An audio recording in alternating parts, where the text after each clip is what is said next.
Gillette presents the World Series. Yes, baseball's 1941 World Series between those amazing Brooklyn Dodgers and the powerhouse New York Yankees. And this is another cavalcade of sports broadcast by the Gillette Safety Razor Company.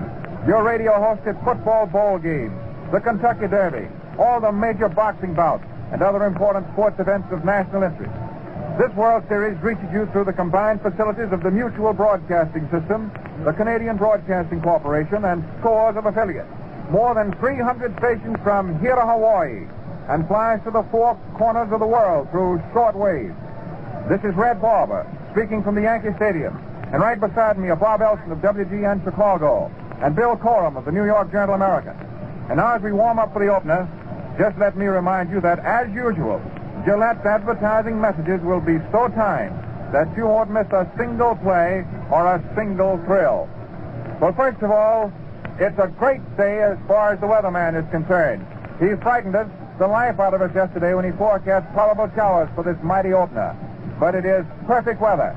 And, of course, people were doubly frightened around the neighborhood for fear that there would be rain today in view of the fact that September, just ended, has been the driest month from a rain standpoint in the history of the Weather Bureau at New York. And so everyone had the feeling that rain was really overdue, which it still is. But it's going to be overdue for another day at least, because there is no rain today. It's perfect. Charlie McManus of the Yankee staff told me as I came into the park this morning that he goes back 26 years in baseball and that he has never seen a waiting line such as the waiting line this morning. The biggest all time at Yankee Stadium. So that tells you what you want to know about the crowd. I don't see a vacant seat right now. And to all appearances, unless the eye is very deceiving, this is beyond a doubt at the moment the greatest crowd ever to see a World Series ball game. And that tells you that. However, I can't tell you who is going to be the starting pitcher for Brooklyn, except to say that apparently it's going to be Curt Davis. Leo DeRocha is persisting in his policy, as he said, of waiting till the last minute before he reaches into the pickle bat. And this is the moment. Here is Davis walking right out in front of the Brooklyn dugout now to start warming up with Roy Spencer, the bullpen coach and catcher. So it is going to be Curt Davis, and that's definite. Of course, you wish to know the lineup. And as Red Ruffing comes out for the Yankees and Curt Davis comes out for the Dodgers. Here they are. For Brooklyn, the visiting club here at Yankee Stadium. It is Dixie Walker leading off in right field. Billy Herman playing second base. Hitting third and winning the batting crown for the league in his first full season up, Pete Reiser. That name is R-E-I-S-E-R, Reiser in center. Dolph Camilli, the home run leader of the league, and the leader in runs batted in, batting fourth. At first base, Joe Medwick in left field. Hitting sixth and playing at third is Harry Lavagetto. Pee Wee Reese is at short. Mickey Owen is to catch, and Curt Davis, who won 13 and lost 7, but was dynamite down the stretch. Davis is to start. For the Yankees, it's the regular batting order. Sturm leading off, playing first. And this is quite a climax for him at the end of his first rookie season up. Red Ruff, underweight, but Red, in his own words, says he's ready. And as Red goes on to say, he wouldn't be out there if he wasn't ready. Ruff at third.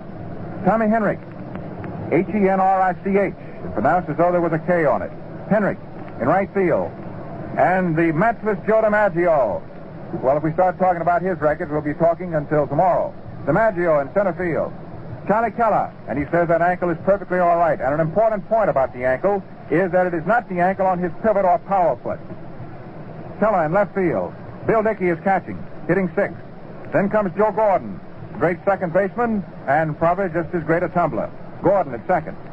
And Phil Rizzuto, finishing his rookie season, and he came up as a rookie and spark-plugged the Yankees. Rizzuto at short. And Red Ruffing, who's won 5 and only lost once in World Series competition. And so those are the batting orders and the starting pitchers. The weather is great. The crowd, well, you couldn't get any more in. And now, with a great deal of pleasure, I give you Bill Coram of the New York Journal-American. William? Okay, Red, and thank you a lot. The contrast between these two pitchers, fans, is, well, almost remarkable. Ruffing is a great, big, powerful warhorse sort of a fella who's carried the hod for the Yankees through so many years and through so many series. And Davis is a slim, slight, even slightly sickly-looking sort of fella, Looks like he doesn't have a great deal of power, but somewhere in that long, lean right arm of his has got a lot. When he used to pitch out in St. Louis, the hot weather used to get him down. And incidentally, the day is absolutely, as Red told you, perfect baseball weather. All sign of rain has disappeared. There's no question that this is going to be the biggest crowd that ever saw a World Series ball game. The Yankees are out there now taking infield practice. Ruffing is warming up. Both fellas are just going along easy with their warm-up catchers. Talking to Judge Landis last night, who is Mr. Baseball in my book, in my opinion, and who is the man who saved this great national game, along with Babe Ruth, the old fellow who stood alone and hit so many homers in this stadium in baseball's time of trial. He was saying that everybody comes to these series, and there's so many important people, so many dignitaries, and so many celebrities that he just wished we wouldn't try to name them because we'd be leaving somebody out and we wouldn't have the time. I see no reason, however, not to tell you that the world's heavyweight champion just walked in and took his seat down there, and he is one undoubtedly of the greatest baseball fans in this whole country. Got a softball team of his own called the Joe Louis Bombers, and tried to play first base for a time, and when he came back here a couple of years ago to train for a fight, I was talking to him. He told me how the team had gone and how many games had won and how the hitters were, and finally I said, Joe, what was your average? And he kind of looked ashamed, and he hung his head down, and finally said, well, you wouldn't put this in the paper, would you, Mr. Bill? And I said, no, Joe, if you don't want me to. He says, I batted 190. So that's the kind of a hitter he is with a baseball bat, but then he doesn't need a baseball bat. Now we're going to be into this ball game in a very short time. There's another little story, however, that I might slip in here about Louis because it leads to something I want to say about one of these rookies in this series.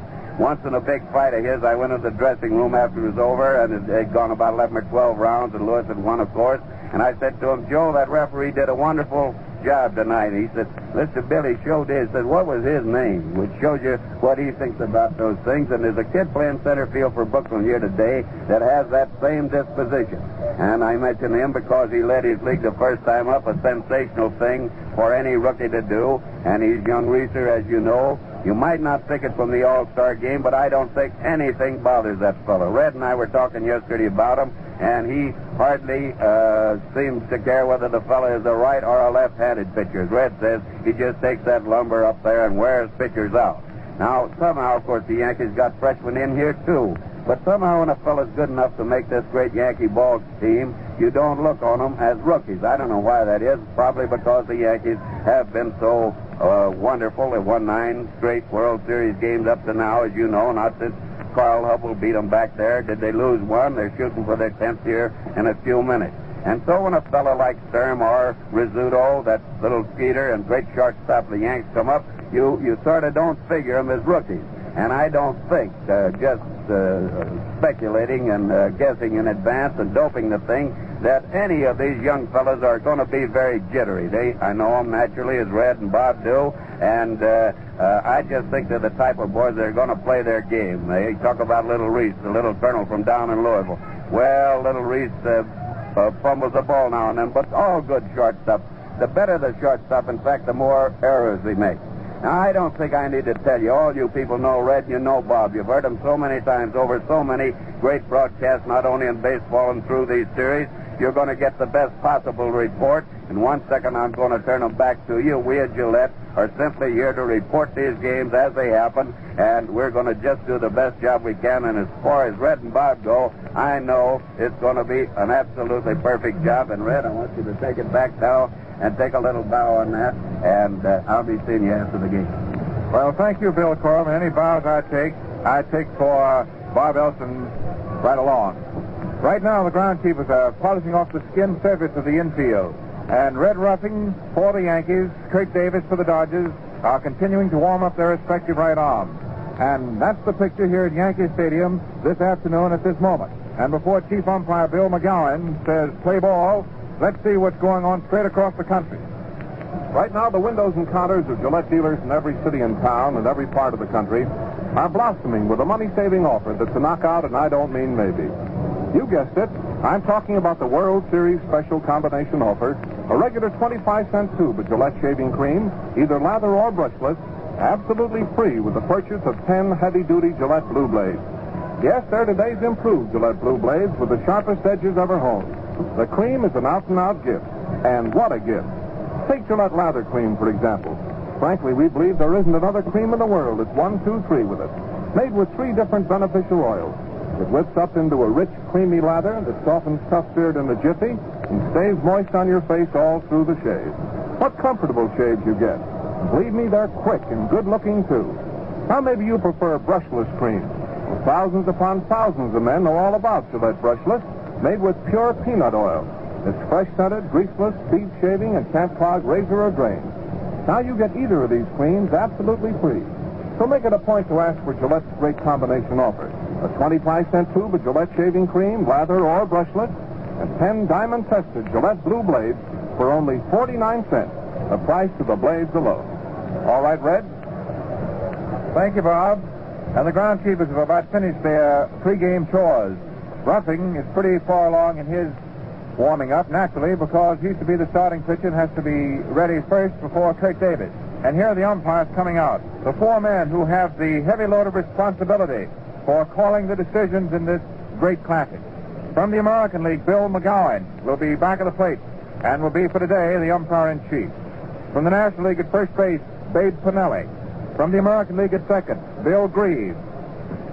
From the National League at third, Larry Getz. The American League alternate is John Quinn, and the National League alternate is Bill Stewart. And the umpires are now up at home plate. There's Art Fletcher, Joe McCarthy's right-hand man, bringing up the Yankee batting order, and there's Charlie Dresden, Leo DeRocha's able first lieutenant, bringing up the Dodger batting order. And they will have a quick discussion of ground rules, anything else.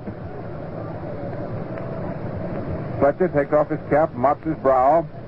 It's a hot afternoon. It's hot from the weatherman's standpoint, and it is maybe the red hottest afternoon from a baseball instinct standpoint that has ever come down the big road.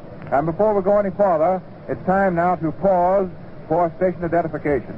This is the Mutual Broadcasting System.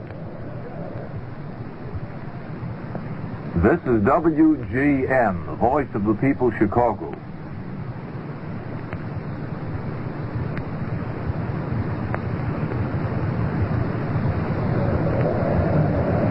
The umpires and the respective coaches are still continuing their conference up at the plate. I see that Bill Mcgowan is waving with his right hand down the right field foul line. And, of course, they're talking about the foul poles, which are at the corner of the right field stands and the left field stands. And there are 3 decisions on those poles. If the ball hits the pole, every bit of the pole is in fair ground. If the ball hits the pole and bounces back into fair ground, it is in play. If it hits the pole and kicks over into the stands foul, it's a ground rule 2-bagger. If it hits the pole and kicks into the stands behind fair ground, it's a home run. The groundskeeper's still working around, turning their attention right now on the rubber. The distances here at Yankee Stadium, 296 feet right along the right field foul line, 344 out to right center. To deep center field, 461. To left center field, 457. And right inside the left field line, it is a shade more than 300 feet. In other words, it's close just inside each foul line only, and a little closer on the right field foul line. Bob Belson moving into the microphone with a great deal of pride and pleasure. I give you Bob Belson from WGN Chicago for the first half of the action. Bob? Thank you very much, Red. Well, friends, as Red has already told you, it's a perfect day, and while the umpires are talking to the coaches down here, I want to tell you something about these 2 starting pitchers, Red Ruffing and Curt Davis. Ruffing, the veteran of McCarthy's pitching staff, came into baseball as long ago as 1923 with Danville. He was born in Granville, Illinois, May the 5th, 1905. It was 1930 that the Red Sox traded him to the Yankees. Once established with a pennant-winning team, Ruffing became one of the standout right-handers of the majors. Big Red enjoyed 4 amazing years, from 1936 through 1939, winning a total of 82 games in that period and never dropping under 20 for a season. His chief stock in trade is his fastball, and it's a honey with a slider variation.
thrills of the playing of our national anthem.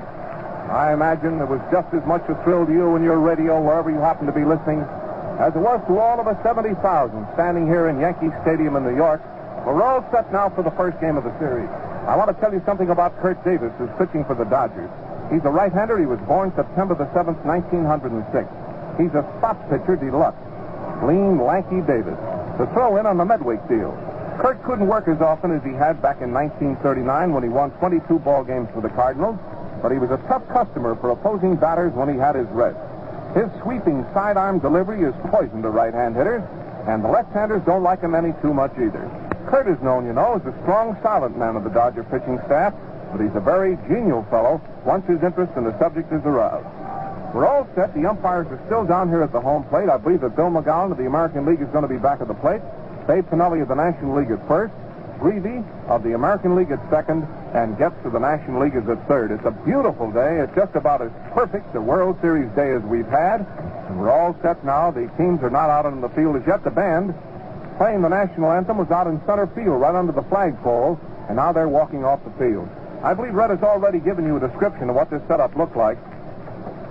Down from the right field line all the way down to the home plate where our mutual microphones are situated up here in the second deck, it's a double-deck stand. Down the left field line, where we're looking right now, down the third base line, it is also a double-deck stand. Across the center field bleachers, across the center field, there's just like a half-moon stand. It has no top on it, the bleachers. It goes all the way across left field to center field and all the way across right field to the right field foul line. It's a beautiful layout, Yankee Stadium. And we're all set now for the first game of the 1941 World Series. Here are the lineups again for those of you who are tuning in late. For the Yankees, Sturm at first base, Rolf at third, Henrik in right field, DiMaggio in center field, Keller in left field, Dickey the catcher, Gordon at second, Rizzuto at short, and Big Red is going to do the pitching. Ruffing has won 5 World Series ball games and lost 1. He beat the Cubs twice in 1938, and he beat the Reds once in 1939. As I told you, he was born on May the 5th, 1905. Curt Davis won 13 ball games and lost 7 this year for the Dodgers, and he pitched 5 shutouts. The umpires are still down here around the home plate, and you'll hear a big cheer as the Yankees go out onto the field. Now, the Yankees are wearing their home uniforms, the first game in Yankee Stadium. They're wearing their home uniforms, their white uniform with their black cap and black stockings. And the Dodgers are in their familiar traveling uniform, their gray uniform with the blue caps and blue stockings. There's the last-minute huddle in each one of the dugouts. The Brooklyn dugout is down here to our right in back of first base. And the Yankees have their own home dugout, which is behind third. Red and I are in a wonderful point of vantage here, fans, to tell you fans all over the world about this World Series. I could almost drop a pencil right here and would almost touch home plate. There the Yankees go onto the field. Listen to that cheer.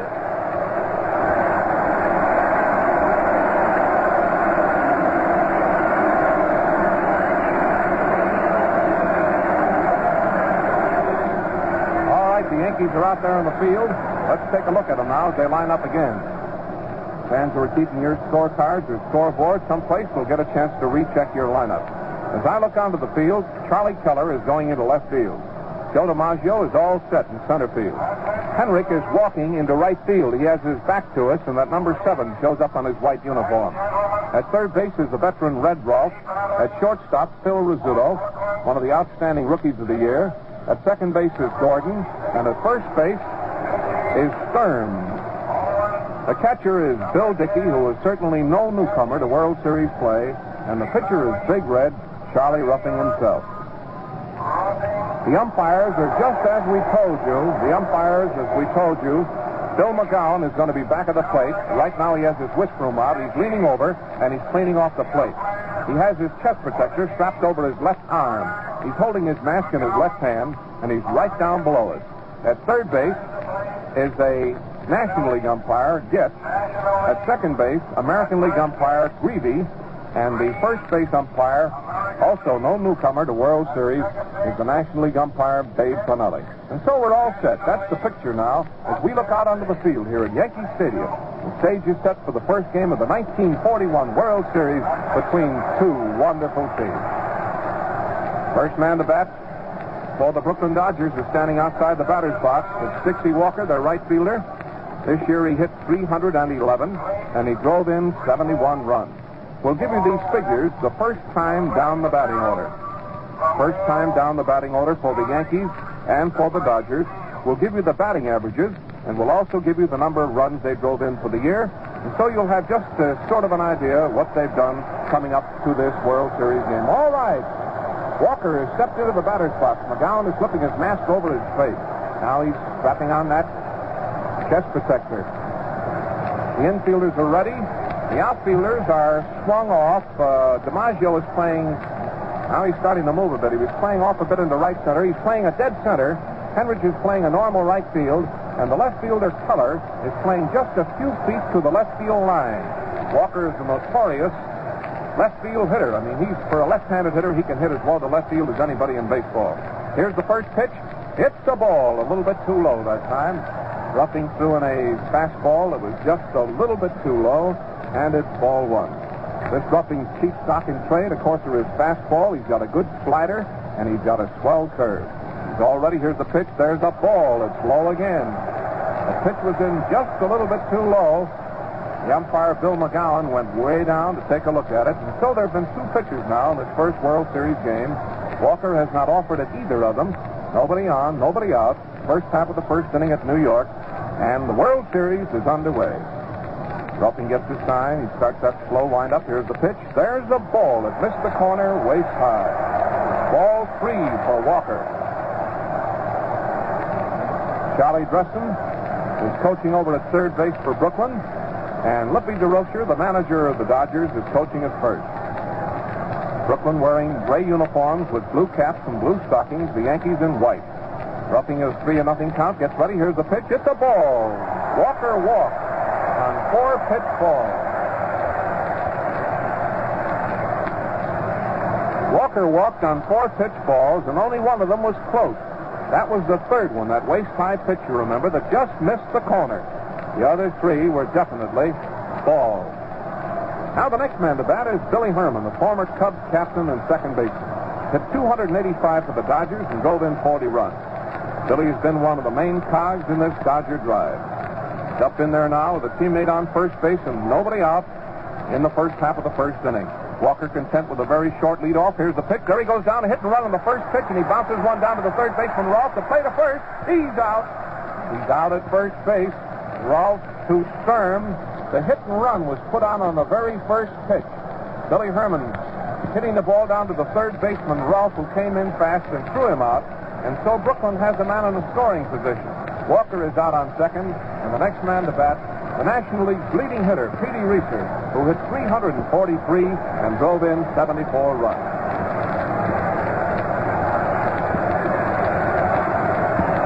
One man on, one out in the first inning for the Dodgers. Here's the left-hand hitter, Pee Wee Reese.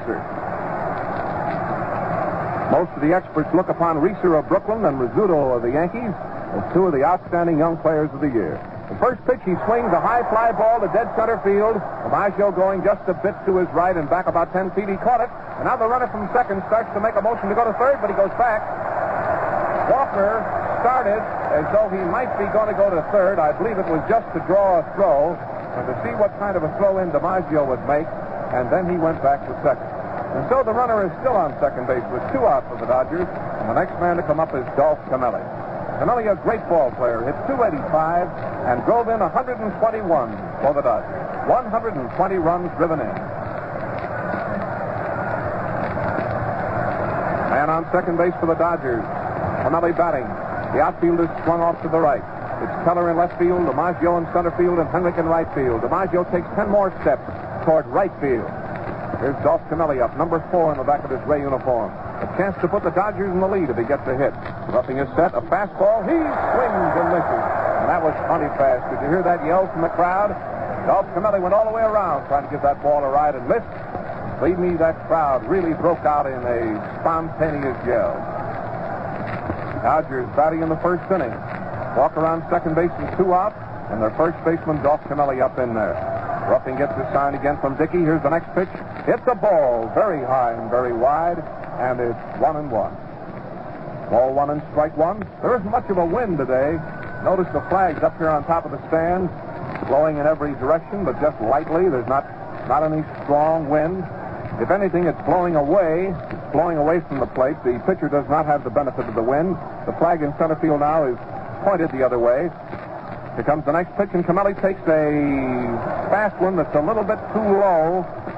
Ruffing walks in a few feet. He folds his arms. He didn't like the count so much. It's ball 2 and strike 1.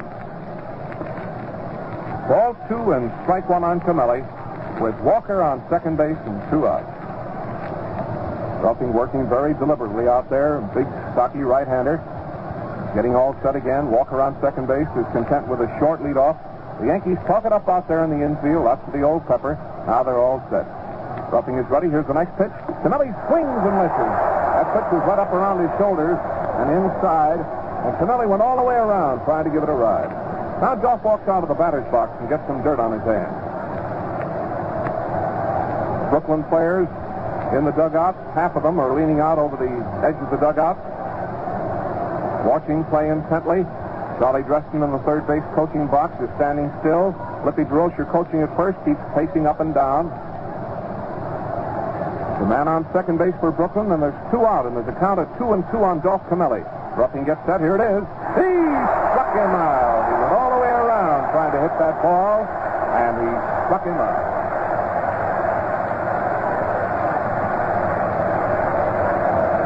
And so, friends, in the first half of the first inning of this ball game, the first game of the World Series, Walker walked, Herman bounced to Rolfe, Reese flied to DiMaggio, and Panelli went down swinging. So it is no runs and no hits. As the ball game goes into the last half of the first inning, and now the Brooklyn team is going onto the field. There's little Pee Wee Reese going out to center field, putting on his sunglasses, getting his cap on. Going into left field is Joe Medwick, a veteran World Series play. Going into right field is Dixie Walker, who's played great ball for Brooklyn all year. And around the infield for the Dodgers, Lavagetto is playing third. Reese is playing short. Billy Herman at second. Camilli at first. Owen is catching, and Curt Davis, a slender right-hander, is doing the pitching. I told you before that Curt Davis is what is known as a real low ball specialist.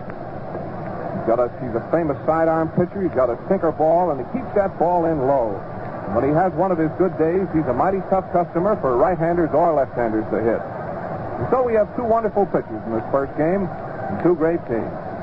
Now the first man to bat for the Yankees is Johnny Sturm. Sturm hit 239 for the year and batted in 36 runs. Sturm, number 34 in the back of his white uniform, is about to step in. Now let's see how the defense is straight away in the outfield. Reeser is right in line with second base.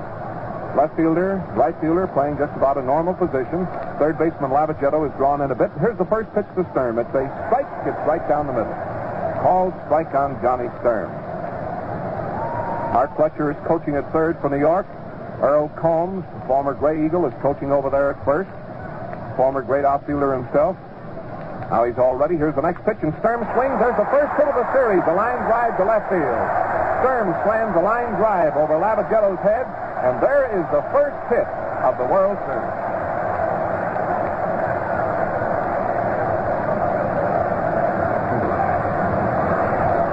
Now the next man to come up is Red Ruffing, the left-handed batter. Curt Davis getting his sign, watching that man Sturm on first base, who has a short lead off. Here's the pitch, and there's a ball that's wide. The outfield is not playing too deep. Rolfe is what we know as a line hitter. Hits that ball on the line or hits that line drive, and the outfield is not playing very deep. Davis throws to first, but the runner's back in plenty of time. Davis, a tall, slender right-hander on the mound, up over his head, keeps an eye on that base runner. Here's the next pitch to Rolfe. Hits the ball wide, waist high, and it's ball 2. It's 2-0 now for Rolfe. The umpire back at the plate today is Bill Mcgowan of the American League. Lavagetto steps in a few feet at third base. Sturm on first base, edging off again. Nobody out. Here's the pitch. There's a swing and a ground ball to Camilli. Camilli makes the play at second base. It is out at second. A very close play over there. Camilli threw that ball to second base where Reese was covering, and it was a forced out on Sturm, and it was a very close play. It was a bouncing ball down the first baseline to Camilli. And even though that runner was well down to second base, Dolph took a chance, and he got him at second base on a very close play. 1 out.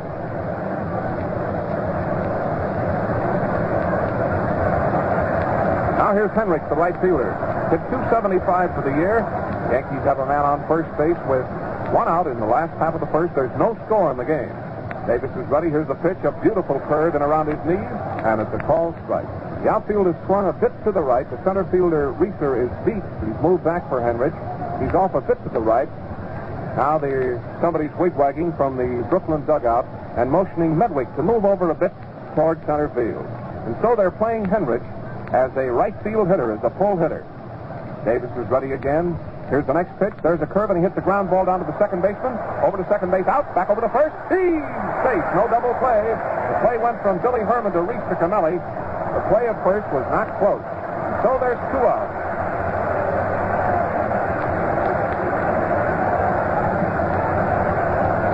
Now here's Joe DiMaggio. Joe hit .357 for the Yankees. Drove in 125 runs. Certainly go down in the record book as one of the great players of all time. Joe DiMaggio up in there, a right-handed batter. 2 gone here in the last half of the first inning. Curt Davis raised his arm over his head, drops him down. There's the runner going down, and there's a fly ball into left field. The left fielder, Medwick, is coming over near the line. Should get it, and he does get it to retire the side. So 1 man is left on the bases. It is no run and 1 hit for New York, and that is the end of the first inning. If you missed the opening of this broadcast, you also missed an important announcement. Gillette dealers are giving away a 25-cent tube of Gillette shaving cream, lather or brushless, with the purchase of 10 Gillette Blue Blades. Remember, you pay nothing for the cream. But there's no score. We're going into the second inning. Well, the Yankees are all set out there in the field now, fans. First inning, there wasn't much damage done. Dodgers drew a walk in their half.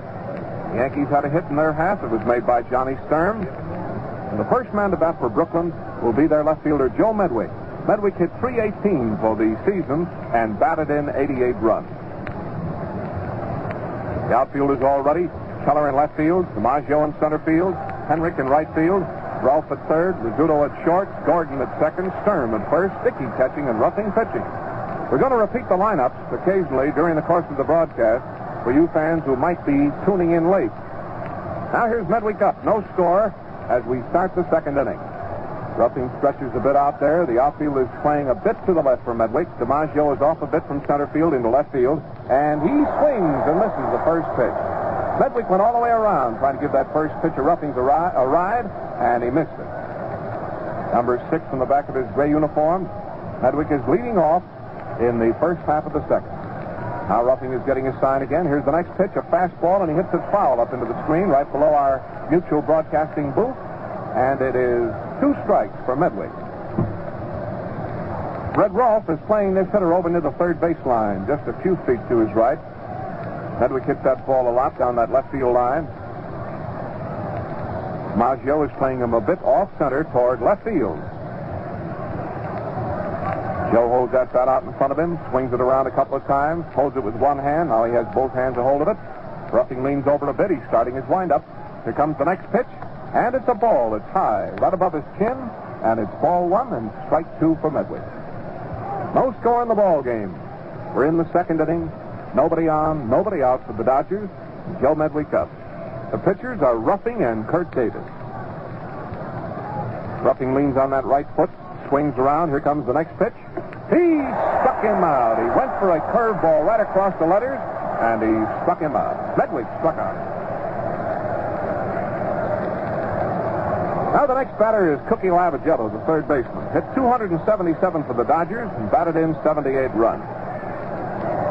Lavagetto, stepping into the batter's box, number 5 in the back of his gray uniform, alternated throughout the course of the year with Riggs quite a bit at third base.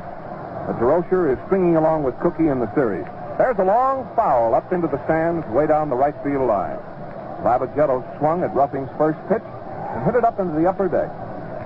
Now a new ball has been tossed out to Big Red. Walks around out there, has his back turned to the hitter. Now he turns around facing him. Juggles that ball around in his glove. Lavagetto and sort of a semi-crouch. Ruffing starts his windup again. Here's the next pitch to Lavagetto, and Lavagetto swings and misses. That pitch was right in around his waist, and Harry went all the way around trying to give it a ride, and he missed. And so it is 2 strikes for Lavagetto, 1 out and nobody on in the first half of the second. No score in the ball game. Ruffing leans on that right foot again. He has his sign, swings around. Here's the pitch. He hits a ground ball through the box. The shortstop is up with the ball. There's the peg. He's out, and it wasn't close. Rizzuto went to his left hurriedly toward second base, came up with that bouncing ball through the box, and threw Lavagetto out, and he was out by 10 feet. 2 gone. Now the next batter is the shortstop, the little Colonel, Pee Wee Reese. Hit 228 for the Dodgers and batted in 47 runs. Ruffing looks him over. There's 2 out and nobody on. Big Red is starting his windup. Here's the pitch, and it's in close. Reese jumps away from ball 1. Steps out of the batter's box and dries his hands. Now he gets up in there again. The Yankee outfield pulls in about 15 feet for Reese, and they're playing him straight away. Ruffing has his sign. He starts his windup. Here's the next pitch to Reese, and Reese takes a beautiful fastball right down the middle with a lot of zip on it, and it's a called strike. It's 1-1. So far, there's only been 1 hit in this game. It was made by Sturm of the Yankees. First time up, he singled to left field. There's been 1 walk. It was given to Walker in the first inning by Ruffing. Red starting his windup. Here's the next pitch, and Reese swings, and here's a foul. It's out of play. It's up into the stands to the right, and it's ball 1 and strike 2 in the batter. Again, Reese walks about 10 feet away from the plate and gets some dirt on his hands. Right now, he's leaning on the bat. Now he takes it in his hands, and he's starting to walk into the batter's box. He stops outside the box. He hasn't stepped in yet. Now he steps up in there, and Ruffing has his back to him. Big Red is looking around the infield and the outfield. He's turning around. Nobody on for Brooklyn, and 2 out in the first half of the second. No score. Now Ruffing, arms at his side. He's getting ready. He leans on that right foot. He's starting his windup. Here's the next pitch to Reese. It's a ball. It's in close, and it's 2-2. Ball 2 and strike 2 for Reese. Remember the second game of the series here at Yankee Stadium tomorrow, and then the 3rd, 4th, and 5th, if necessary, at Brooklyn, and then, if necessary, the 6th and 7th back at Yankee Stadium. Yankee Stadium is jammed today to the rafters. Ball 2, strike 2 for Reese. Here comes the next pitch. He swings, and there's a high fly ball into left field. The left fielder is under the ball and should get it. Keller is standing right under it. He caught it, and it retires the side. And so in that inning, it was 3 up and 3 down. Medwick struck out. Lavagetto bounced out to the shortstop, Rizzuto, and Reese flied to Keller. 3 up and 3 down. No runs, no hits, no errors. And that's the end of the first half of the second inning. How would you like a lifetime souvenir of the World Series? Well, here it is. The World Series special Gillette Tech Razor with its 24-karat gold-plated head and ebonized metal handle. I could talk all day about the quick, easy shaves it gives, but Joe Medwick puts it this way. Take it from me, the Gillette Tech is by all odds the easiest shaving razor I ever laid against my face. And fans, you can take it from Joe, for he has a beard you can scratch a match off. Does this handsome razor cost a pile of money? No, it's only 49 cents, complete with 5 Gillette blue blades, the sweetest shaving combination any man ever used. Ask your dealer for the World Series special Gillette Tech Razor and get a new shaving thrill. Well, fans, we're going into the last half of the second inning of the ball game. No score on either side. Big Charlie Keller swinging a couple of bats down here to the right side of the plate as we look down from our mutual broadcasting booth. Now he's stepping up in there to face Curt Davis as we go into the last half of the second inning of a scoreless ball game. Dodger outfield is playing in deep and around a bit to the right. Keller, in this season, hit .298 and drove in 122 runs. The first pitch from Davis is wide, knee-high for a ball. Charlie, by the way, was second only to Joe DiMaggio in runs driven in. He led Joe for quite a while, but in the last 2 weeks of the season, DiMaggio caught him, and he drove in 125 and Keller 122. Ball, it's wide. That was very far outside. It wasn't close, and it's ball 2 for Keller. Lavagetto at third, Reese at short, Billy Herman at second, Dolph Camilli at first. The outfield is Medwick, Reeser, and Walker. The next pitch he swings, and there's a high fly ball into right center field that Reese should have no trouble with. It's very high. He's under it, and he caught it for the first out. Into right center field, caught by Reese, and there's one gone.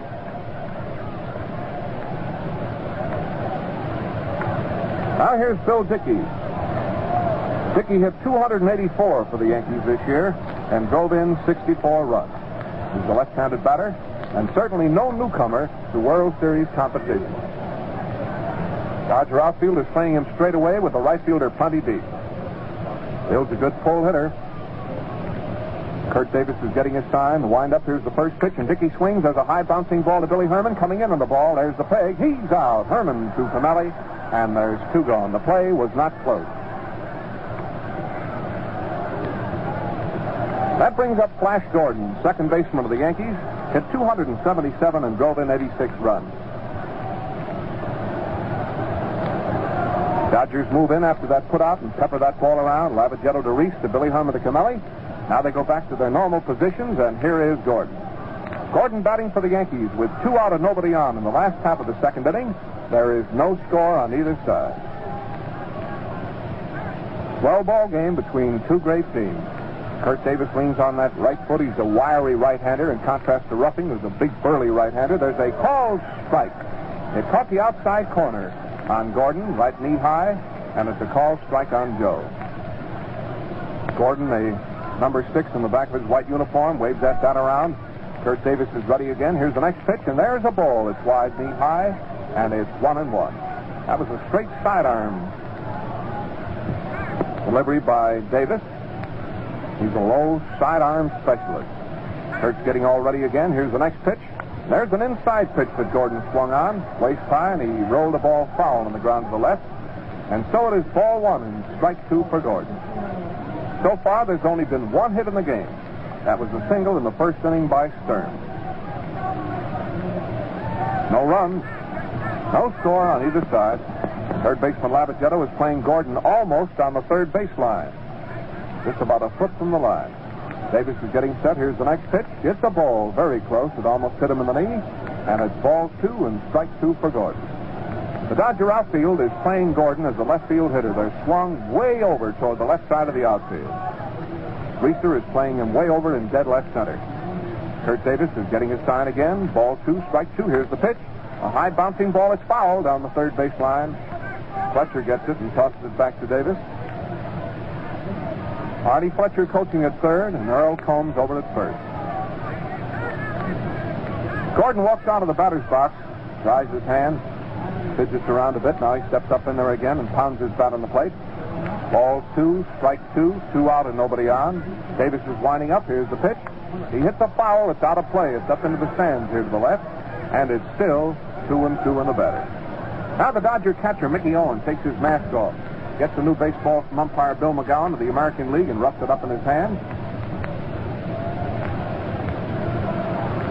Tosses it back to the pitcher. Now he's stepping back in behind the plate. And Gordon is back in the batter's box. It's 2-2 on the Yankees' second base. Curt Davis is getting his sign. Now he's starting his windup. Here comes the pitch. He hits a foul out of play again behind third base. It's going into the stand. Lavagetto comes over along the box seats, but sees there's no play, and he turns around and goes back to third. There's a wild scramble for that souvenir.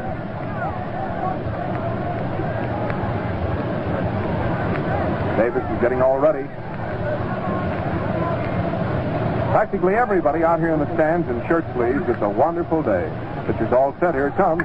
He hits a long fly ball way back in the left field. Way back. It may be a home run.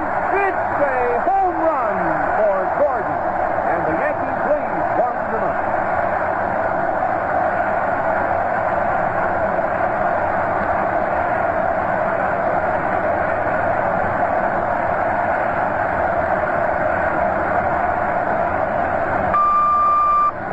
That was a mighty wallop, fan.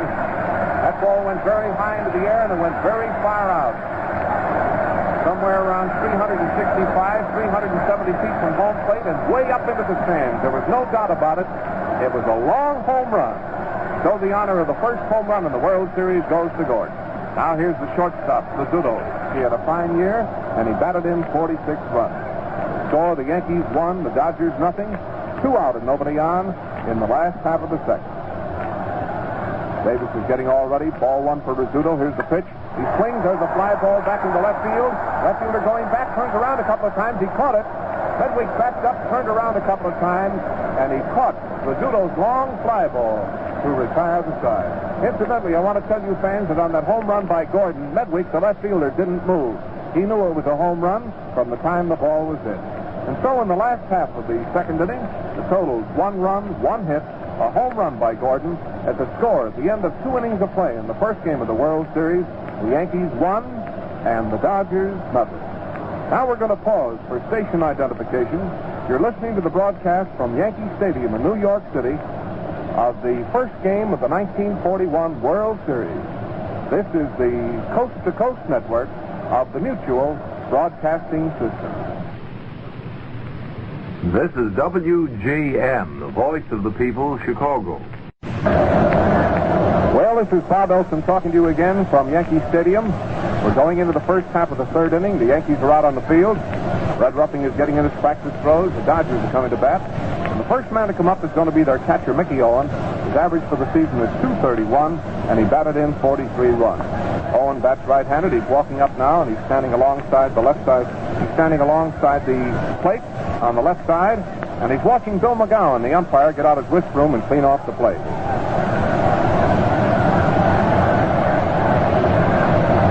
Now here's Owen up. We're starting the first half of the third. The score, the Yankees 1 and the Dodgers nothing. The outfield, Yankee outfield playing Owen straight away.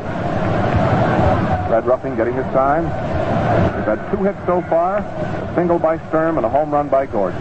Now the first pitch, and there's a strike. It's perfect right across his waist. 1 strike on Mickey Owen. Mickey waves that bat around. Ruffing leans on that right foot, swings around. Here's the next pitch. Owen swings. Here's a foul right up above our booth. In fact, it rolled on the top of it here and then back into the stand.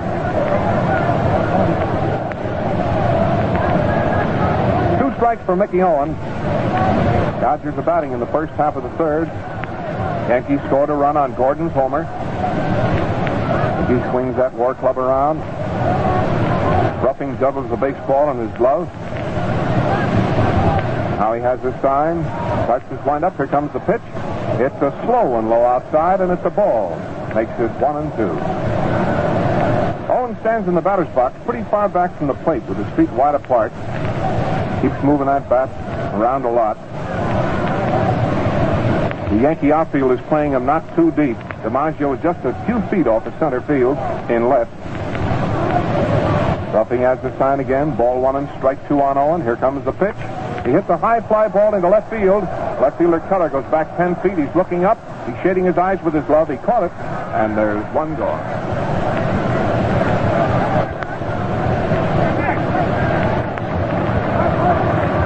Now here's the Dodgers' great right-hander, Curt Davis, coming out. He stops on the way out and gets the rosin bag from the bat boy and dries his hands. Davis gets a nice hand as he walks up to the plate. Going behind the umpire around to the left side, he bats right-handed. Curt Davis. And by the way, he's a pretty good hitter for a pitcher. Here's Davis up in there. Ruffing is getting his sign. Here's the first pitch, and it's a strike call right across his knee. 1 strike. Both these pitchers having fine control out there today.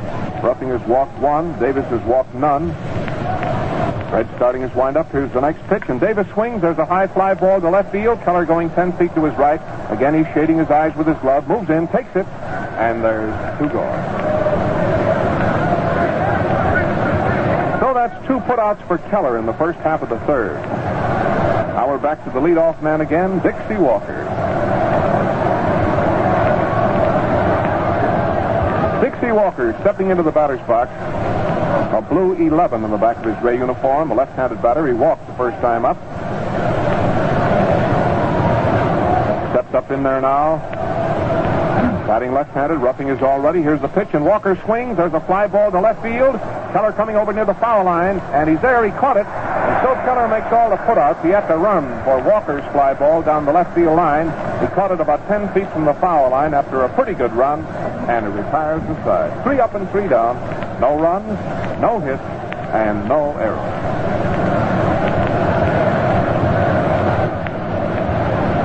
So we're going into the last half of the third inning of the ball game. Dodgers are going onto the field. Medwick going to left field. Reese to center field. Walker to right field. Dolph Camilli to first. Billy Herman to second. Reese to short. Lavagetto to third. Owen catching and Curt Davis pitching. First man to bat for the Yankees is going to be Big Red himself. We can say the same thing about him that we said about Davis. He's a pretty good hitter for a pitcher. Indeed, Mr. Ruffing is. In fact, he's used many times during the year as a pinch hitter.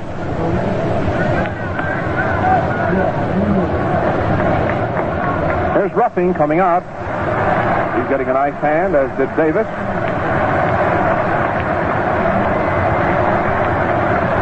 Everybody gets their share of applause. This is a real baseball crowd.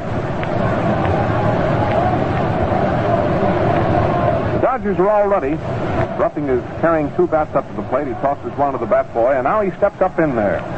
The umpire puts his mask on. He's getting his chest protector adjusted. The Dodger infield is set. The outfield is playing Ruffing a bit to the left, toward left field as the left field hitter. And Davis is all ready. Here's the first pitch, and it's a strike. It's perfect right across his waist.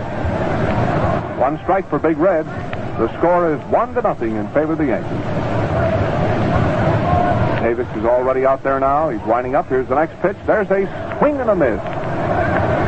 The old sinker that time, and he went all the way around trying to hit it and missed it by a foot. 2 strikes on Ruffing. Hardy Fletcher and Earl Combs coaching at first and third and talking it up.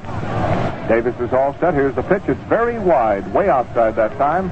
And it's ball 1 and strike 2 on Ruffing. First man to bat for the Yankees in the last half of the third. Pitcher Davis is ready out there now. Here comes the pitch. He swings, and there's a ground ball to the shortstop. Reese is up with it. There's the peg. He's an easy out. Reese to Camilli. Dodgers peg it around. Camilli to Owen, to Lavagetto, to Reese, to Billy Herman. And the boys whip it around. Lots of the old spirit, dash, and pepper on both sides. Here's the leadoff man up for the second time, Sturm. First time up, he singled sharply to left field. By the way, these fences here at Yankee Stadium are well out. Down the left field line, it's about 350 feet. In the left center, it's 402, and then it swings farther out, 457. It's 461 to dead center. In right center, there's a sign 407, 367, 344, and 296. Right down the right field foul line. The first pitch to him is a strike. It's called right across his knee. 1 out, Sturm batting. Yankee first baseman. Curt Davis is ready. Here's the pitch. It's a ball. He jumped away from a fast one in close, and it's 1-1. 1-1. Davis has a good fast curve and a pretty good fastball. Kurt's already out there again. Here's the next pitch. There's a ball. It just missed the corner. Waist high. Yanni was going to go for that, but he stopped in time. And umpire Bill Mcgowan says ball 2. So it's 2-1. Lavagetto, the third baseman, is playing in close. Davis is ready again. Here's the next pitch, and there's a swing and a bouncing ball to Camilli. Camilli has it. He's tossing the ball to the pitcher, Davis, who comes over and takes the throw, and it's an easy play. Camilli to Davis, retiring Sturm for the second out. The first baseman gets the assist, and the pitcher gets the put out, and the play was not close. Now here is Rolfe up for the second time. First time up, he bounced out to Lavagetto. Red Rolfe batting. 2 out and nobody on in the last half of the third. Red stands up in there, batting left-handed, waving that bat around. Curt Davis stands there in the center of the diamond with his arms on his sides. Now he starts his windup. He's getting all ready. Here's the first pitch, and there's one over the plate, and he swings and fouls it. It rolls on the ground to the right of the plate, and it's 1 strike. Again, the Yankee outfield, or the Dodger outfield, moves in. They play Rolfe as a sharp hitter, a line drive hitter. They don't play him too far out. I believe that the right fielder, Walker, is playing just about 10 or 15 feet deeper than the center fielder or the left fielder because Rolfe is a pretty good pull hitter. When he pulls that ball into right field, gets pretty good distance on it. There's the next one, and he bounces it foul down the first base line. Earl Combs, the coach down at first base, grabbed it and tossed it back to Davis. Davis stands out there on the mound, his right foot forward. Rolf waves that bat around. There's 2 out. Nobody on in the last half of the third. The score, the Yankees 1, Brooklyn nothing. Starting his windup again. Here's the pitch. He swings, and there's a long foul up into the upper deck down the right field line. Looks like a customer up there stabbed it.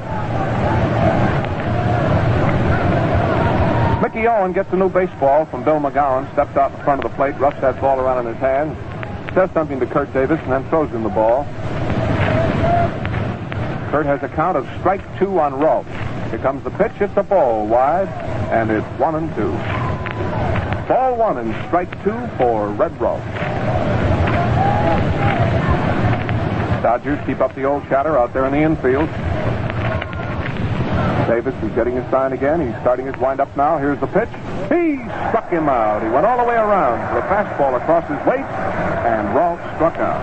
And so in the last half of the third inning, Ruffing bounced out. Sturm was out on an easy play at first, and Rolf struck out to retire the side. That's the end of the third inning. Here's an invitation to you World Series fans. Accept from your dealer a 25-cent tube of Gillette shaving cream, either lather or brushless, free, with the purchase of 10 easy-shaving Gillette Blue Blades for only 49 cents. We are sure, yes, absolutely sure, that you'll get matchless shaving speed and comfort. Bob? Well, here are the 3-inning totals, fans. Just for checking purposes, I imagine a lot of you fans across the country, or wherever you happen to be listening to this Gillette broadcast, are keeping your own scorecard or scoreboard. The Dodgers, nothing across for 3 innings, and the Yankees across for 3 innings, 1 run and 2 hits. There's only been 1 walk so far in the ball game. That was to Walker. You know, shaving as easy as taking a base on balls when you use one of those World Series Gillette Tech razors. The first man to bat for the Dodgers in the first half of the 4th inning is going to be Billy Herman. There's Bill down there waving that bat around. He's just walking into the batter's box now. The first time up, he bounced out to Rolf, and he's coming up now for his 2nd World Series appearance in this game. He's a right-handed batter, and remember, the Dodgers are trailing by a run. It's 1-0 favor the Yankees as we go into the first half of the 4th. All right, here's Billy Herman. Yankee outfield is playing him around a bit to the left. But Billy's the kind of a hitter, it's pretty hard to play him. He can hit that ball any place. Pitcher's getting all set. Here's the first one, and it's a strike called. It's right over the outside corner, waist high. Billy Herman up. Billy stands pretty far back from the plate. He's waving that bat around. Big Red is getting a sign. Here's the pitch. There's an attempted bunt, and he popped it into the stand. Attempting to bunt that ball, a fastball, high. Billy Herman popped it into the stands just back of the Yankee dugout. And so it's 2 strikes on Bill. Walks back up in there again. Ruffing has his back to him, and now he's turning around. He has his glove off. Hooked on his left arm. Smooths that ball around, getting some of the shine off it. Nobody on, nobody out. It's the first half of the 4th inning. Now Billy Herman's waiting. Ruffing is all set. Here comes the pitch. It's a ball, a little bit high that time, and it's 1-2. Ball 1 and strike 2 for Billy Herman. Billy fidgets around with his cap a bit. Now he leans over, swings that bat around. Ruffing is all set. Here comes the next pitch, and it's very wide. A ball makes it 2-2. Ball 2 and strike 2 for Billy Herman. Batting for the Dodgers in the first half of the 4th, with the score against them 1-0 on Gordon's home run wallop in the 2nd. A long smash into the left field seat. Red scrapes his left foot across the pitching rubber, slips his glove back on, thumps the ball in the glove a few times. Infield, outfield, all set. Now Ruffing leans on the right foot, swings around. Here comes the next pitch, and Billy Herman takes a ball. It missed the corner, knee high. Ruffing fired in the fastball that time that just missed the corner, knee high, figuring that Billy might go for that, but Bill wouldn't, and he's worked up a count now of 3-2.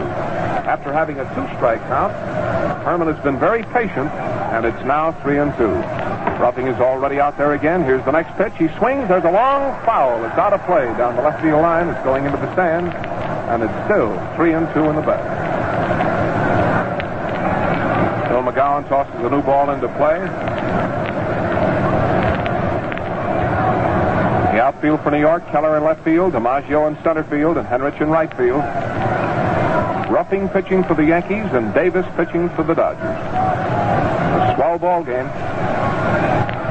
Now Red stands there. He's starting his windup again. Here's the next pitch to Billy Herman. He swings, and there's a foul. It's up here into the stands to our right, and it's still 3-2 on Bill. Bill's got his eye on the ball. Walks out of the batter's box again. Number 16 in the back of his blue-gray uniform. He's walking up in there again. Billy Herman played a lot of baseball for the Dodgers this year after coming to Brooklyn from the Cubs. Ruffing adds his sign. He's starting his windup. Here comes the next pitch to Herman. Herman swings, and there's another foul. Off to the right. It goes into the lower stands, and it's still ball 3 and strike 2 for Billy Herman. Batting for Brooklyn in the first half of the fourth. Nobody on, nobody out. The score, the Yankees 1 and Brooklyn nothing. Next man to come up will be Reeser, and then the first baseman, Dolph Camilli. Ruffing takes considerable time out there between every pitch. Walks around, picks his cap off, fidgets with the baseball. Now he's facing the batter, but he's not ready. Now he drops his arms to his sides, and that's a tip-off that he's going to start his windup. He does. Here comes the pitch, and Herman swings, and here's a foul. It's out of play. It's going into the stands here to our right. And that's about 5 or 6 or 7 fouls as Billy Herman is distributed around to this World Series crowd. Don't think they don't fight for those baseballs for souvenirs. Boy, I've seen them fans dive onto the floor and tip over chairs and everything for an average baseball, and then just an ordinary ball game. You can imagine what they do for a World Series ball. Nobody on and nobody out for the Dodgers. Score 1-0 against them. Herman is the first man up. Ruffing is all ready again. Here's the next pitch. He swings, and there's a bouncing ball to the shortstop, Rizzuto. There goes the peg. He's out. Rizzuto to Stern. It's an easy play, and there's one gone. Yankees peg it around. Now the next batter is Reeser, center fielder. Petey, a left-hand hitter. Petey comes from out our way down there in southern Illinois. Pee Wee Reese, the great center fielder of the Dodgers, the left-handed hitter. Led the National League in hitting, the swell average of 343. The first pitch to Reese is a strike. It's called. It's right across his waist. Reese hit 343 and drove in 74 runs. First time up today, flied out to DiMaggio. Third baseman Ruth is playing in a little bit close. Here's the next pitch. Reese swings and drives a long foul down the left field line. It's 2 strikes. Ruffing has not allowed a hit. Davis has allowed 2 hits, a single and a home run. I tell you those things just to keep you posted, and especially for the benefit of those of you who might be tuning in late. I understand, and I feel sure that it's not possible for a lot of our listeners to stay tuned to the whole ball game, and so I hope that you won't consider that repetition. Just want to keep everybody posted. Charlie's getting all ready. Here's the next pitch, and there's a ball. It's inside high. Petey got out of the way in a hurry from that Ruffing fastball, and it's ball 1 and strike 2. Yankees keep up the old chatter out there in the infield. It's the Brooklyn half of the 4th inning. 1 out, nobody on. Ball 1 and strike 2 for Reese. Here comes the pitch. It's a slow one, a little bit high, and it's 2-2. Ball 2, strike 2 for Petey Reese. Petey walks out of the batter's box and dries his hands. Now he's up in there again. He's a little fella, but he can really give that ball a ride. Ruffing stands behind the pitching rubber. Now he steps up onto it. The Yankee outfield is playing Reese straight away. Charlie's all ready. Here comes the next pitch. He swings, and he's struck out. He foul-tipped that ball, but Dickey held it, and Reese is out on strike. And so that's another strikeout for Ruffing. It's 1, 2, 3 strikeouts for Big Red. Now the next man to come up is Dolph Camilli. Camilli was the strikeout victim himself the first time up. Big fellow, a left-handed batter. He's digging in up there now. Camilli had a great year with 120 runs driven in. Here's the first pitch to Camilli, and he swings, and there's a high foul that's going into the stands behind third base, and it's a foul strike. In batting practice out here today, Camilli, DiMaggio, and Keller really gave him a ride. Oh, they hit him in those stands in left field, center field, and right field. Hit that ball a mile. Red Ruffing pulls his cap down firmly on his head. 2 out for Brooklyn. First half of the fourth, and nobody on. Dodgers are still shooting for that first hit. Here comes the next pitch, and Panelli takes a called strike right across his waist. It was a fastball by Ruffing. It was right over the outside corner, waist high for a called strike. 2 strikes on Camilli. Johnny Corridan is now coaching at first base for Brooklyn. Charlie Dresden is over at third. Leo Droscher is directing play from the Dodger dugout, which is down here to the right of our mutual broadcasting booth. Ruffing is all set again. Here's the next pitch. He struck him out again. Camilli went for a fastball right up around his shoulders, and he struck him out. And so in the first half of the fourth inning, Herman bounced out, Reeser struck out, Camilli struck out, 3 up and 3 down. That is the end of the first half of the fourth. Well, it started, fans. The annual parade of telegraph messages to our radio booth is underway. And here's the first wire. It's from Claire F. Allen, President Callahan Drugstores, Wyandotte, Michigan. He wires, Advanced Sales World Series Combinations Greatest Hour History. Have reordered during sellout next 48 hours. Is this unusual? Not by a long shot. You should see more of these wires. Men sure know a bargain when they see one. Shavers are going for this combination, and why not? Believe me, you hit the jackpot in comfort and save plenty to boot when you get a 25-cent tube of Gillette shaving cream free with the purchase of 10 improved Gillette Blue Blades for only 49 cents. Better drop in at your dealers today. When the supply is gone, that's all there is. There just isn't any more. But there's a lot more to this ball game. Here's Bob. We're going into the last half of the fourth inning, fans, in this great ball game. First game of the World Series at Yankee Stadium. Here's Tommy Henrich, their right fielder, up. Tommy bounced into a force play the first time up. He's a left-handed batter. Here's the first pitch from Davis, and it's a strike. It's called right across his waist. Henrich batting, nobody on, nobody out. The Yankees lead 1-0 in the last half of the fourth. Both teams playing airtight ball. Pitcher's ready. Here's the next pitch, and Henrich hits a pop-up in the infield.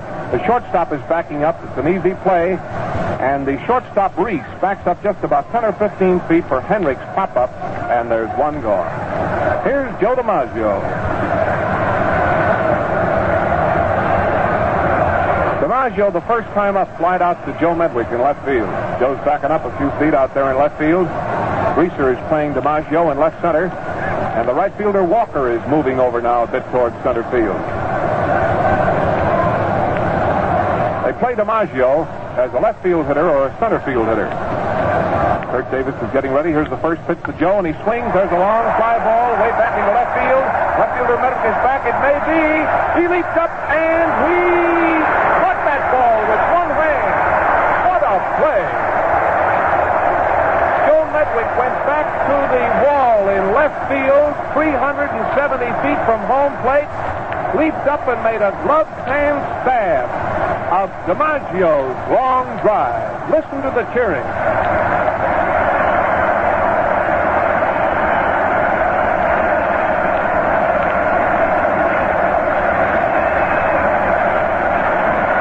And that was really a beautiful play. So far, of course, this is only the first game, but that was a fielding gem so far of the series. It looked like a home run. I hesitated because the ball was very high, but it was way back. Medwick backed up right against the fence in front of the box seats, which extend across in front of left field and out into center field. He backed up, timed his leap perfectly, went into the air, and came down, fell down with the ball touched in his glove. Gee, that was a beautiful play. 2 out. Yes, sir, that really looked like a homer. That was a honey of a play. Here's Keller up, and there's a spike. It's right across his knee. One strike on Keller. Still hear that noise around the stadium here. Everybody's still talking out loud about that catch. 2 out and nobody on in the last half of the fourth. Here's the next pitch. It's wide, a ball, and it's 1-1. Joe really got a hold of that ball, and Medwick made a great catch to keep it from going into the stand. The score is still the Yankees 1, the Dodgers nothing. Last half of the fourth. Davis is ready again. Here's the next pitch. Keller swings viciously and misses. That was that sinker that time. It came in real low, and Charlie went all the way around trying to give it a wide and missed. Ball 1 and strike 2 for Keller. First time up, he hit a fly ball to Reese in center field. Curt Davis just stands there on the mound. Starts his windup now, swings around. Here comes the next pitch to Keller. It's a ball. It just missed the corner, and it's 2-2. And so it evens up the count. There's 2 out and nobody on for the Yankees in the last half of the fourth inning. The Yankees lead 1-0. The American League champs lead the National League champs by a run. Joe Gordon's home run. Curt Davis is getting his sign again. Keller's waiting for it. Here comes the pitch. It's a ball low inside. It made him back up. And it's ball 3 and strike 2 in the batter. So far, Davis has not given a single pass. Charlie Ruffing gave one. That was to the first man up, Walker, in the first inning. Davis is getting all ready again. Here's the next pitch. It's a ball low outside, and there's a walk apiece. Keller gets the base on balls after 2 outs in the last half of the fourth. So we have a man on first base for the Yankees. The next man to come up is Dickey, who bounced out to Billy Herman the first time up. Man on first, Dickey batting. Dodger outfield is playing this hitter straight away. Left fielder Medwick moves in a bit. Right fielder backs up a bit. Now Curt Davis is ready. Runner on first base, it's Keller, and Dickey batting. There's a peg to first, but he's back in plenty of time. Davis turned around and just lobbed that ball over there, just to keep that base runner worried. Davis still looking. Now he steps up onto the mound, arms up over his head, drops him down, watches the base runner over his shoulder. Here comes the pitch. Dickey swings a high fly ball into right center field. It's way back into right center field. They're all going for the ball.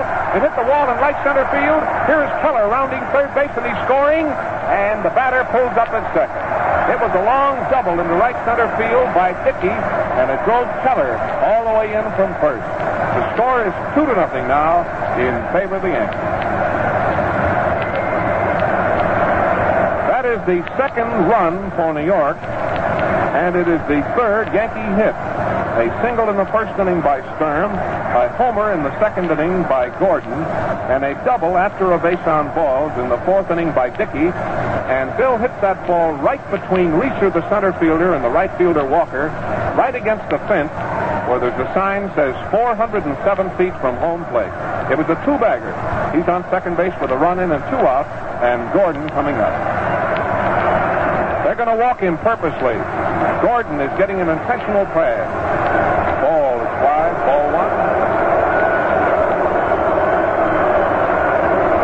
Ball is wide. Ball 2. Davis giving an intentional pass to the Yankee second baseman, Joe Gordon. It's ball 3. Here comes the next pitch. Ball 4. He walks it. Remember, if you're keeping a scorecard, to mark that walk intentional. That pass to Gordon with a man on second base, first base unoccupied, was intentional. It came with 2 out in the last half of the fourth inning, and it brings up the Yankee shortstop, Phil Rizzuto, who flied out the first time up. Now here's Phil up in there. Man on first, a man on second, 2 out, and Rizzuto batting. Curt Davis is getting his sign. Here comes the first pitch. It's a ball, just a little bit too close. That was a curveball that was breaking away from a right-hand hitter, but it didn't break far enough. It came in too close. The batter stepped back, but the ball didn't catch the corner. Ball 1 for Rizzuto. Number 10 in the back of his white uniform, a little fellow, 2 men on, 2 out. Here's the pitch. It's a bouncing ball to the second baseman, Billy Herman. He's up with it. There's the peg to first. He's out. Billy Herman to Camilli. It wasn't close, and it retires the side. 2 men are left on the bases, and in the last half of the fourth inning, the Yankees scored 1 run and 1 hit. Henrich was out. DiMaggio flied out. Keller walked. Dickey doubled into right center. Gordon was purposely passed. Medwick's getting a great hand for that catch in left field, and it really was a wonderful play by Medwick. And then Rizzuto bounced out to retire the side. And so the score at the end of 4 innings of play in the first game of the World Series is the Yankees 2, the Brooklyn Dodgers nothing. Well, this is Bob Belson talking to you again from Yankee Stadium in New York City. Here we are back here going into the first half of the 5th inning. And here's Joe Medwick. And so far has made the fielding gem of the series, coming up and getting a great hand, and he really deserves it. He took a home run away from jolting Joe DiMaggio. Just about as fine a catch, I believe, as good old Red here and I have seen in many a series, wasn't it, Red? Well, Bob, you couldn't see a greater one. We're going into the first half of the 5th with the Yankees on the field. The Dodgers are down 2. Score is 2-0 in favor of the Yankees. The Yankees having scored a run in the second and a run in the fourth. The second on a home run, and the fourth inning run was on a walk and a double. Now here's Joe Medwick up. Joe was a strikeout victim the first time up. The first pitch is a ball. It's wide, ball 1. Joe Medwick batting for the Dodgers in the first half of the 5th. Red Ruff, Rizzuto, Gordon, Sturm, talk it up. Ruffing is all ready. Here's the next pitch, and he swings. There's a fly ball into left center field. DiMaggio going over fast. Keller going too, and DiMaggio caught it. Both men moved for the ball, and Joe caught it for the first time. Now the next batter is Cookie Lavagetto. Cookie bounced out the first time up to Phil Rizzuto. He's a right-handed hitter, and he's stepping up in there now with 1 out. Nobody on in the first half of the 5th. Red Ruffing is getting his sign. Now the windup. Here's the first pitch, and there's a swing. A high fly ball into short center field. Joe DiMaggio comes in those long strides of his, takes it, and there's 2 gone. Lavagetto flied to DiMaggio in short center field. 2 out. That brings up the Dodgers shortstop, Pee Wee Reese. Reese flied to Medwick, or to Keller the first time up. Harold Pee Wee Reese, famous shortstop of the Brooklyn Dodgers batting. He's right here below us now, waving that bat around. 2 out. Here's the pitch. It's a spike. It's right down the middle. It's called. Red Ruff, Phil Rizzuto, Gordon, Sturm around that infield. Keller, DiMaggio, Henrik around the outfield. First half of the 5th inning, the Yankees lead 2-0. Red's getting his sign. Here's the pitch. It's a swing and a line drive. It's a hit into right center field. Reese gets the first Dodger hit. A line drive over Gordon's head into right center field after 2 out in the first half of the 5th. Base hit to right center. It brings up their catcher, Mickey Owen. Here's Mick right down here below us. He pounds that bat against his shoes a few times, gets some of the dirt off those spikes. Now he's stepping up in there with Reese on first base and 2 gone in the first half of the 5th. Red Ruffing has his glove off, roughing that ball around in his hands a bit. The outfield is playing Mickey Owen straight away. And on first base, content with a short lead off. Here's the pitch. There's a strike. It's called right across his knees. 1 strike. Reese jumped off of first base as though he was going to go that time, but the object of the jump off of first was just to try to upset the pitcher a bit. Maybe Ruffing had missed the plate, but he caught the corner with a fastball. Here comes the next pitch. He swings. There's another hit. The ball is going out into left center field. It's rolling, and they score a run. It's going to score a run. Here's Reese rounding third. The batter's rounding second base. He's going to try for third. They may get him. He's in the dirt. He's safe at third. A 3-base hit by Owen, and the score is 2-1. Mickey Owen slammed a line drive right over the shortstop Rizzuto's head between Keller and DiMaggio into left center field. Reese with his head down kept right on going. He rounded second, he rounded third, he scored. No play on him. There was a play at third base with the center fielder DiMaggio firing the ball to Rizzuto. In short left field, Rizzuto fired the ball to Rolfe, and the batter, Owen, made a head-first slide into third base, and he's in there safely. There's a real World Series thrill.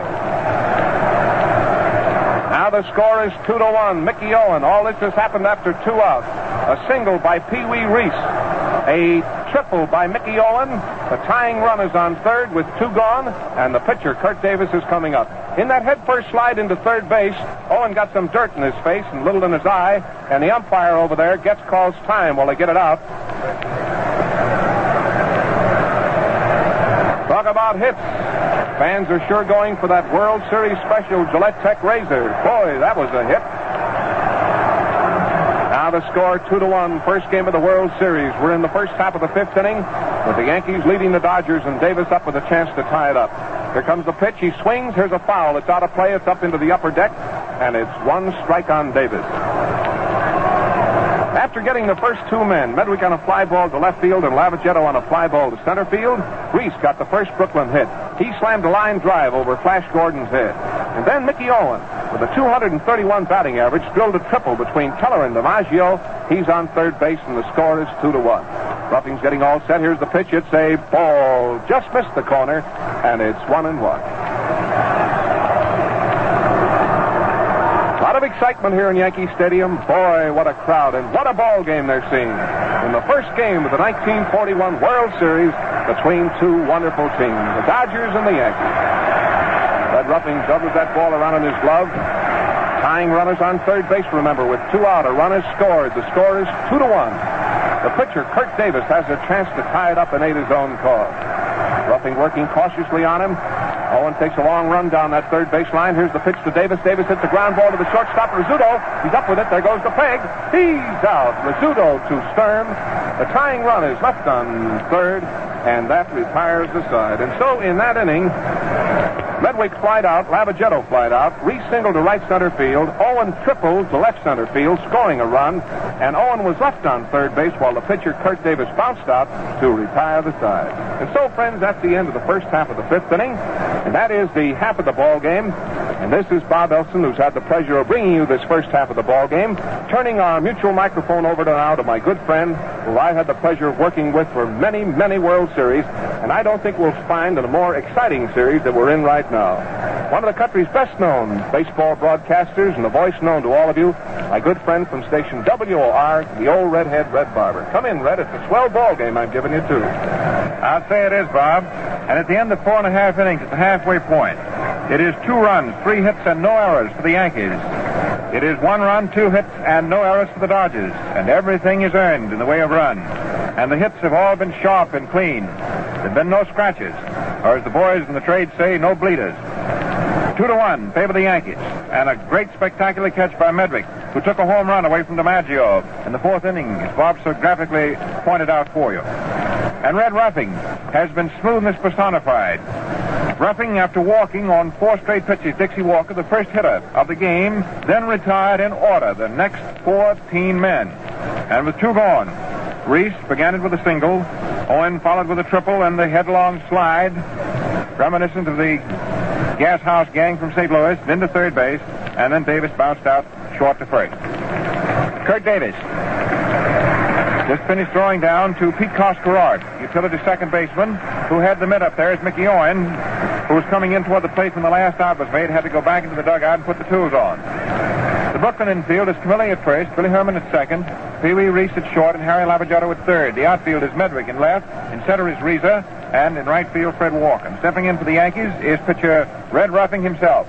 The right-hand batter, a dangerous hitter, hit a couple of home runs for himself this past pennant race. They play him as a pull hitter to left. There's a sidearm curve that is over right off the hands for a call strike. First pitch by Curt Davis, last half of the 5th. This is the Yankee pitcher up to be followed by the top of the order, Sturm, and then by Roth. Infield deep. Davis throws sidearm, low and outside. Ball 1. Davis is a raw-bone right-hander with a very smooth motion. Throws sidearm a great deal, and sometimes 3/4 underhand. And will on occasion deal one right off the shoe tops. Ruffing has pitched sidearm this afternoon, too. There's a sidearmer, swung on. There's a fly ball out into center. There's Riza getting under to center field awaiting and takes it in deep center field. And it is 1 up and 1 away for the Yankees in the last half of the 5th inning, and they're leading 2-1. The ball, when it gets back to the infield, is passed all around with those zigzag crisscross throws. Lots of snap going on this afternoon. It always is, and a beautifully played, tightly contested 2-1 affair between 2 great ball clubs. This is championship ball this afternoon. Here's Johnny Sturm up for his third time to start the Yankee third go-round. He got the first hit of the ball game, a single to left, first inning. Then bounced out in the third inning. First baseman Camilli to Davis, who covered. Sturm hits left-handed. The outfield straight away. They're not playing him to pull. Takes a pitch that is inside, under the hand. Slider. Ball one. Lavagetto is in close by third base, suspicious of a bunt. No breeze whatsoever now. Davis delivers. Sturm swings, breaks his bat. There's a bounce to the second base. Herman grabs it out of the ground, throws to first in time by 2 steps. And Sturm is out. And that's adding insult to injury. He hit a pitch, a slider that broke in toward his thumbs. He cracked his bat. You could hear it distinctly way up here. We're broadcasting box. Then he was out in addition. So it is second to first. Herman to Camilli. 2 up, 2 gone. And the batter is Red Ruffing. Hit into a fourth play in the first inning, back of Sturm's single, and then struck out before Curt Davis is only strikeout victim in the third. Red has recently recovered from a severe siege of illness. He's not quite as strong as he was, but he's in there playing. The outfield shades him around toward right. Left-hand batter who pulls. Takes a fastball just above the knees for a called strike. Lavagetto remains in close. Rolfe, of course, is a great bunter. It's always a threat to lay one down. Camilli's up a step by first. Davis overhand. Hits a curve. There's back to deep second. It's through and into center field for a base hit for Rolfe. His first hit of the series on his third at-bat. Hit an overhand curveball right back through the middle and into center field. And this is the fourth hit for the Yankees. The second single. Now we have 2 singles, a double, and a home run. And here is Tommy Henrich. He's 0 for 2. Hit into a fourth play. Fourth walk at second in the first inning. And then popped up to short in the fourth. 0 for 2. Left-hand batter. Outfield back around toward right. There's a quick throw to first. And Rolfe has to slide in, but he makes it under Camilli's tag. Dixie Walker. He's standing with his back practically up against where it says in straightaway right field, 344 feet. Breeze in center, shaded into right center. Medwick around toward left center. Henrich swings. There's a fly ball going deep out into right. Walker's under it. The right fielder waits and has it. Walker didn't have very far to go. The bench was set up just right for that. So for the Yankees, there's no runs. 1 hit, 1 man left. Last half of the 5th inning. At the end of 5, it is 2-1 in favor of the American League champion. That's the end of the 5th inning. Man, it gives me a real kick to tell you about the comfort you get with today's Gillette Blue Blade, the World Series Gillette Tech Razor. Just try this easy shaving combination, and you'll know what I'm talking about. The store near you has it, so ask for the Tech with 5 Gillette Blue Blades in souvenir wrappers. The price? Man, it's a positive steal, only 49 cents. Now the ball game. By the way, as you know, this is another great sports feature brought to you by the shaving headquarters of Gillette Safety Razor Company, which reminds me that Gillette will again bring you the Sugar Bowl football game direct from New Orleans on New Year's Day, as well as the Orange Bowl game from Miami, and the East-West game played in San Francisco the same day. Now we're going into the 5th inning, or the 6th inning of the World Series, and back to Red Barber. Come in, Red. On the mound for the Yankees. Getting ready to pitch against the top of the Brooklyn hitting order. Walker, Herman, and Reese is the great Red Ruffing, who's always at his best when the going is the roughing. In other words, when the chips are down, that's when Red Ruffing is out there. Out of 6 World Series decisions, he's picked up 5 games won. Back at the plate is the veteran Bill Dickey. At first base, Johnny Sturm. At second, Joe Gordon. Shortstop, Scooter Rizzuto. And at third base, Red Ruffing. In the outfield is Charlie Keller in left. The great Joe DiMaggio's in center. And in right field, Tommy Henrich.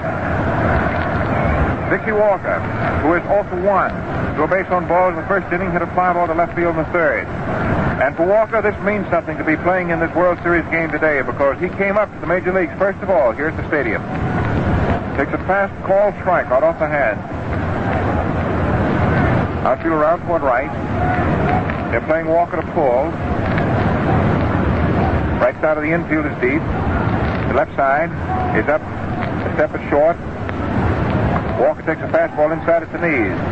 And apparently, we might figure that the reason the Yankee outfield is playing Walker to pull toward right field is that Ruffing is pitching Walker on the inside to try and make him pull. 1-1. 1 ball, 1 strike. It is 2-1. The score, favor the Yankees. First man up in the 6th inning. Red Carlin pushing back to first base for Brooklyn. Charlie Dresden back to third. Ruffing overhand. A fastball swung on, hit into right center. There's DiMaggio getting under. Pulls down the line drive for the out. And the Yankee outfield defense was played leather perfect against Dixie Walker in the way Ruffing was working to him. Suppose Walker hit a sharp line drive, and had they been playing for it straight away, then the ball would have gone through. But with the outfield around toward right, DiMaggio, the center fielder, pulled it down. By straight away in the baseball parlance, just simply that the center fielder's on a line from home plate through second base, straight out there. Here's Billy Herman, 0 for 2, right-hand hitter. Takes a fastball low inside, down, across in front of the shin. Billy Herman has always been a great money player.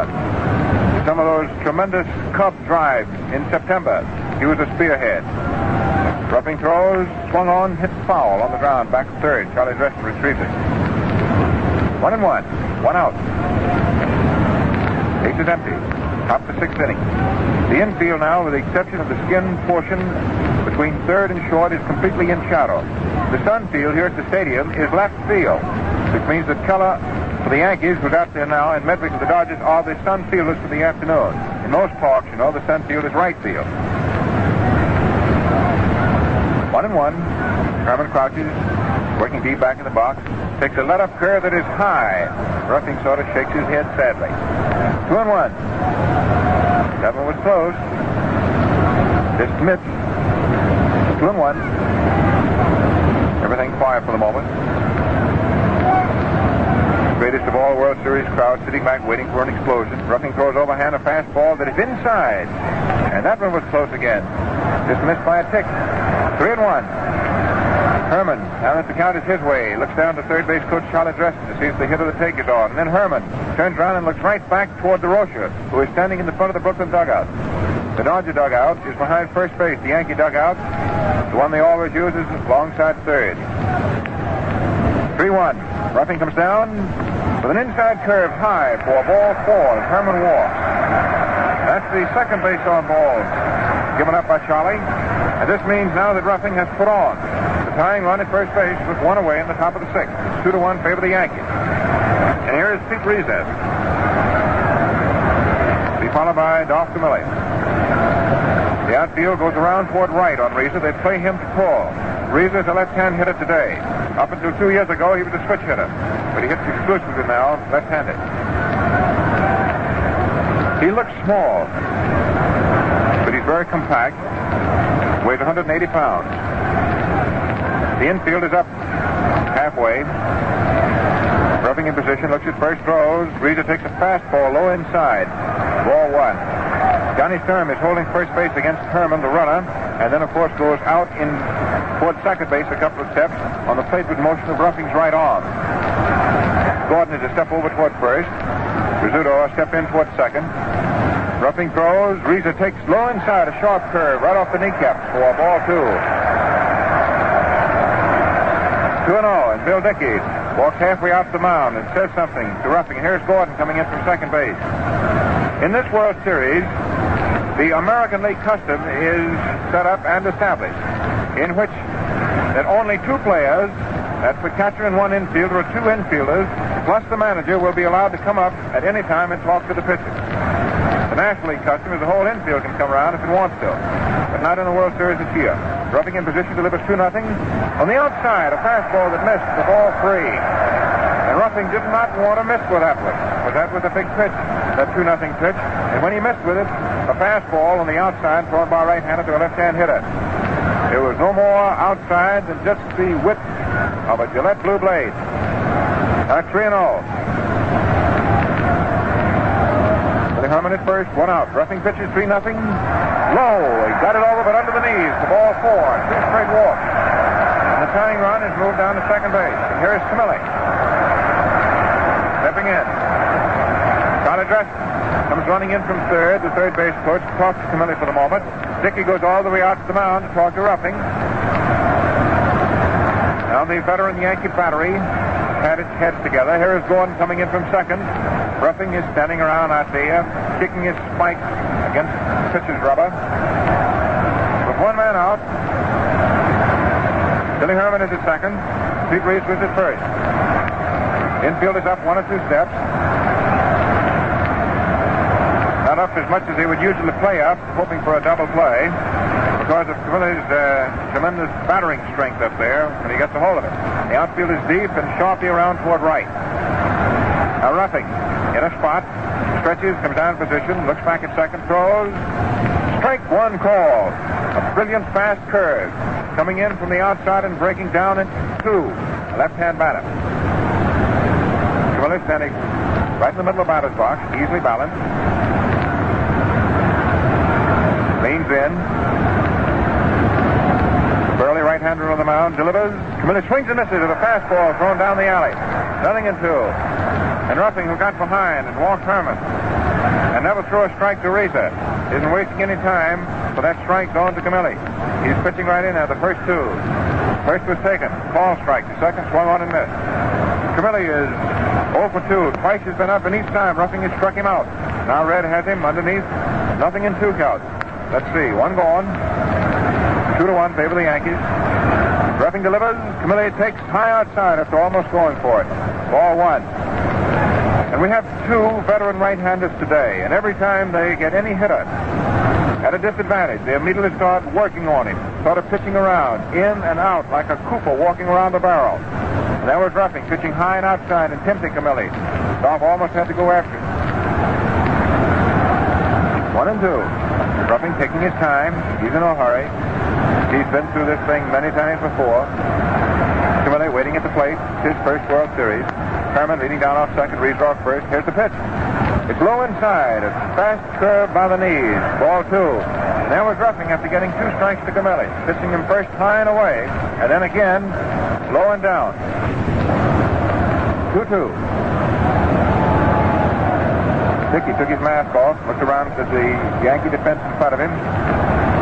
Now snaps his mask back on, settles down to pump the sign. Plate umpire Mcgowan looking right over him from behind him. It's an important pitch. This 2-4. Ruffing looks back at second. He doesn't pay any attention to the runner at first, with second occupied. There's Big Red stretching, easily coming down. Delivers. Camilli swings and misses for strike 3. And Ruffing, for the 3rd straight time, struck Dolph out.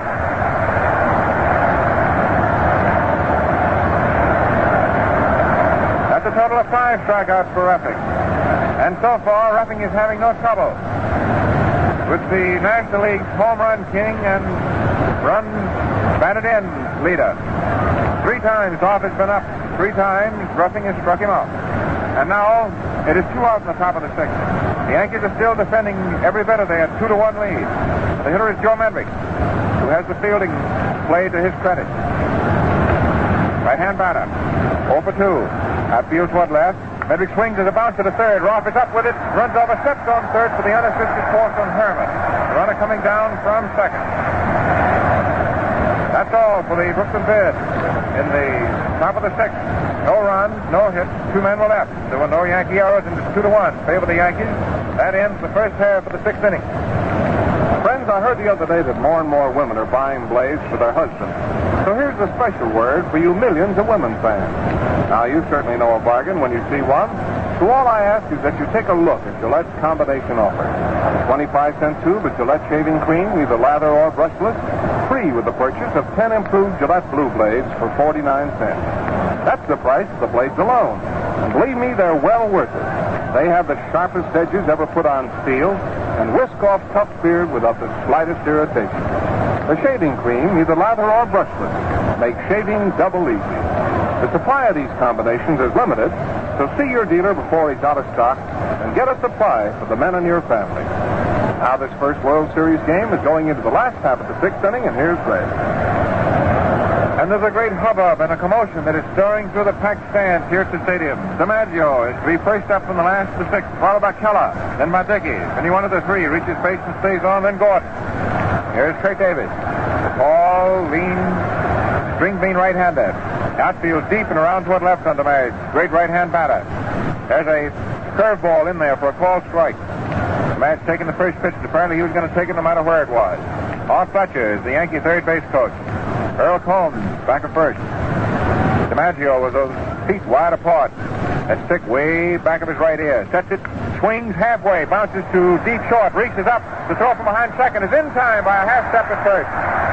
DiMaggio is thrown out as Reese goes behind second base.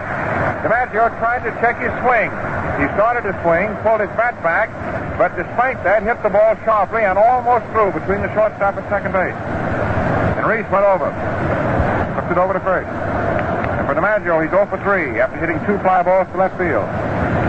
Here is Charlie Keller, who tied a World Series record, but not a too important one, when he made 3 putouts in the 3rd inning.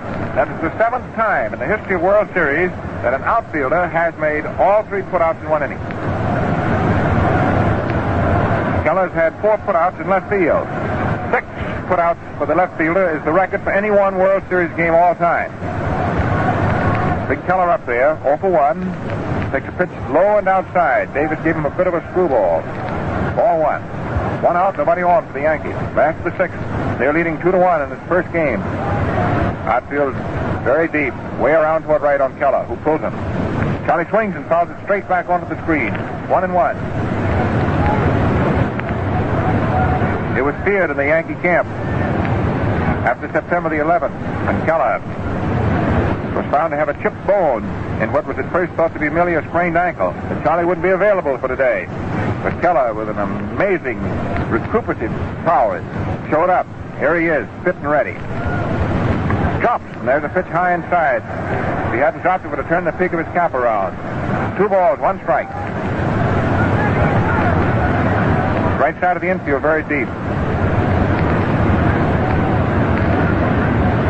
Keller, one of the most powerful men physically that baseball has ever known. Set, starting to place from behind, left-hand hitter. Takes from the outside for ball 3. Davis is behind. 3-1. 1 away. Keller hit a fly ball to center field Lew Riggs in the 2nd inning, then was walked in the 4th. Davis pumps. Twist throws on the outside, a curve that did not come down and in. Thrown by a right-hander to a left-hand batter. Keller, for the 2nd straight time, is walked. That's the 3rd ball given up by Davis. Each pitcher has now given up 3 passes. Bill Dickey, last time up, hit a tremendous 400-foot double. And Keller, running with 2 men out after he had been walked, scored. And that was the making of the run, which is now the difference between the 2 teams. It's Bill Mcgowan of the American League staff working balls and strikes this afternoon. Babe Panelli, the National League staff at first. Bill Grieve of the American League staff at 2nd. Larry Getz of the National League staff at 3rd. And magnificent umpiring. Davis in position, checks his runner at first. Now throws. Dickey swings, and there's a line drive hung into center field for a solid base hit. Keller round second base, starts for 3rd. There's Reese's throw, and Keller slides, and he's safe. And Dickey, after making his turn to the left at first, ducks back into first base. And Dickey comes up with his 2nd straight hit, becomes the first player in the series now to have 2 hits. A solid single crashed into center field. You can hang the claws on that one. That's the meaning of the baseball term that the ball players use, a clothesline hit. And Keller moved all the way around the 3rd on a single into center. And that tells you what you want to know about whether he can negotiate on that ankle or not. So now the Yankees are ahead 2-1. Now threatening with men at 1st and 3rd, and here's Joe Gordon, who accounted for the first score with a terrific home run in the 2nd inning. Gordon, who was walked his next time up, 1 for 1. Sets and takes a fastball just above the knee to the spot, just for a called strike. Outfield very much around toward left on the flash. The infield is more than halfway up. It is played up now primarily for a play on Keller at the plate. 1 out. Camilli holding first base. Dickey leading off there. Gordon swings. There's a line drive in the center for a base hit. Keller spotting in to score the 3rd run. And Dickey goes down to 2nd. Reese a juggler ball for the moment, but recovered quickly. His throw was toward 3rd, and Reese shortstop cut it off. And that was a solid base hit for Joe Gordon, and the Yankees go ahead 3-1. Solid single into left center field and score Charlie Keller to move Dickey down to 2nd base. And Gordon now has his 2nd hit. And talk about hits. The fans are certainly going for that World Series special Gillette Tech razor. That Gillette Tech is a hit. And now there's a conference. The first one at the mound.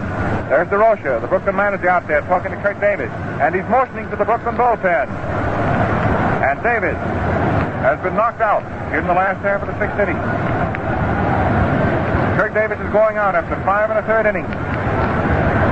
And we're looking down into the Brooklyn bullpen to see who is coming out. At the stadium, you cannot see the pitchers operating in either club's bullpen. And here is Hugh Casey, as far as we can see from a distance. The #1 Brooklyn fireman. The Yankees have Johnny Murphy, and the Dodgers have Hugh Casey. And here's the big apple-cheeked Georgian making the long walk in from behind right center field. Coming in toward pitcher's mound. And Curt Davis is standing there waiting to hand him the ball.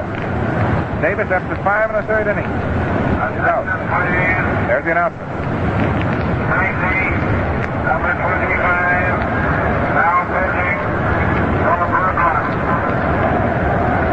Hugh Casey coming in to pitch to Rizzuto, the Yankee shortstop, in the 6th inning. And with 1 man out in the last half of the 6th, the Tide began to swing against Curt Davis. But in pitching Keller too carefully, he walked him on a 3-1 pitch. And then Bill Dickey crashed his 2nd straight hit behind his 2nd straight walk to Keller. Solid single into center, and Keller wound up at 3rd and trotted in to score as Gordon slammed his 2nd hit. And Gordon hasn't been stopped so far. He's 2 for 2. A home run, a single that, based on balls, of course, is not an official at bat. And it is 3-1 favor the Yankees. There's a pause for Davis as the tall right-hander. Slowly out. It's a long walk for Davis, although it's not much more than 150 feet he has to travel to disappear from sight into the runway. And big Hugh Casey is out there on the mound, throwing down. Camilli, Billy Herman, and Reese, as they head together, standing midway between the mound and second base. Lavagetto from the moment was talking to Art Fletcher, the Yankee third base coach. Larry Getz rolled in, the third base umpire, had a few words to say. This is a let-up moment right now. The relief pitcher, Hugh Casey, throwing down to Mickey Owen. There's Rizzuto stepping in, and Casey is ready to go. It's the first time that a fireman has been sent for. It is now 3-1 favor the Yankees. They're scoring in the even-numbered innings. A run in the 2nd, a run in the 4th. They've gotten one here in the 6th. 1 man out. Runners at 1st and 2nd. Rizzuto, who is 0 for 2. Fly ball to left. Bounding ball 2nd, 1st. Rizzuto swings and misses at Casey's low outside curve. Right-handed pitcher. Right-hand batter. Strike 1. Here's a local boy who's made good in the big town. Rizzuto. Dickey leads down off 2nd, Gordon off 1st. Rizzuto swings as a high fly ball into left center. There's center fielder Ariza, Andrich, waiting. Takes it. 2 out. Dickey returns to 2nd. Gordon halfway down to 2nd, returns to 1st. That's 2 out.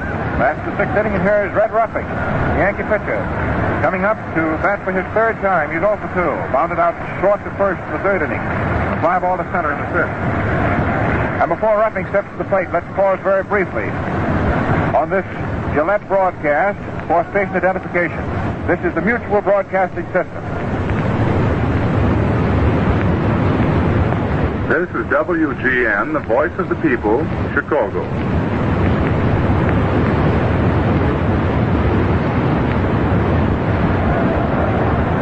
Red Ruffing up, right-hand batter. Runners at 1st and 2nd. Casey throws. Curve low and outside. Ball 1. It is Joe Gordon, Bill Dickey, the other fellows who have been laying in the punishing blows for the Yankees on his 1st and 2nd, respectively. 3-1. Favor New York. Ruffing, a good hitter. Sets, takes, and the pitch is over above the knees. Ball strike. 1-1. Everything's sort of quiet for the moment. Casey working deliberately. Ruffing steps out, now steps in. Grabs the club down by the end. Casey throws, Ruffing swings, and there's a fly ball drilled into short right. Walker comes in as Undrich. The right fielder has it. That's the 3rd out, ending the last half of the 6th inning. And for the Yankees, 2 base hits following base on balls. And Curt Davis sent to the showers as the Yankees racked up their 3rd run. 1 run. 2 hits, a pair of singles following a walk. 2 men were left. At the end of 6 innings, it is 3 runs, all earned. 6 hits and no errors for the Yankees. It is 1 run earned, 2 hits and no errors for the Dodgers. In the 7th, Lavagetto is to be first up for Brooklyn, followed by Reese, then by Owen.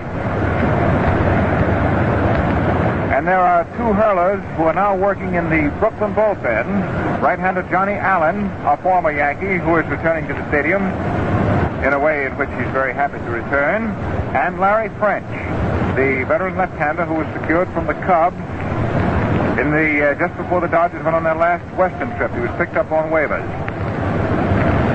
The idea, of course, being that if the Dodgers get a rally going, Casey, who is slated to hit fourth here in the top of the seventh inning, might be lifted if the situation was such for a pinch hitter. It is 3-1 in favor of the Yankees. Red Ruffing, a great pitcher at any time, is even tougher when you get into the home stretch and he's got a couple of runs to defend. Ruffing is a fella who believes that what's his is his and he's going to keep it. And he's usually big and strong enough to do it. Lavagetta 0 for 2, bounced out short to first the second inning, hit a fly ball to center field to Matthew on the fifth. Cookie steps in, right-hand hitter, crowds the plate from behind, chokes that stick about 1.5 inches, the outfield around foot left. Ruffing throws, fastball right through for a call strike. Goes ahead with the first pitch of the seventh. Harris pumping in, six back and forth, relentlessly. Like the waving of a cat's tail. Ruffing pitches. Harry swings as a bounding ball to short. Rizzuto's up with it on a nice bounce towards the first.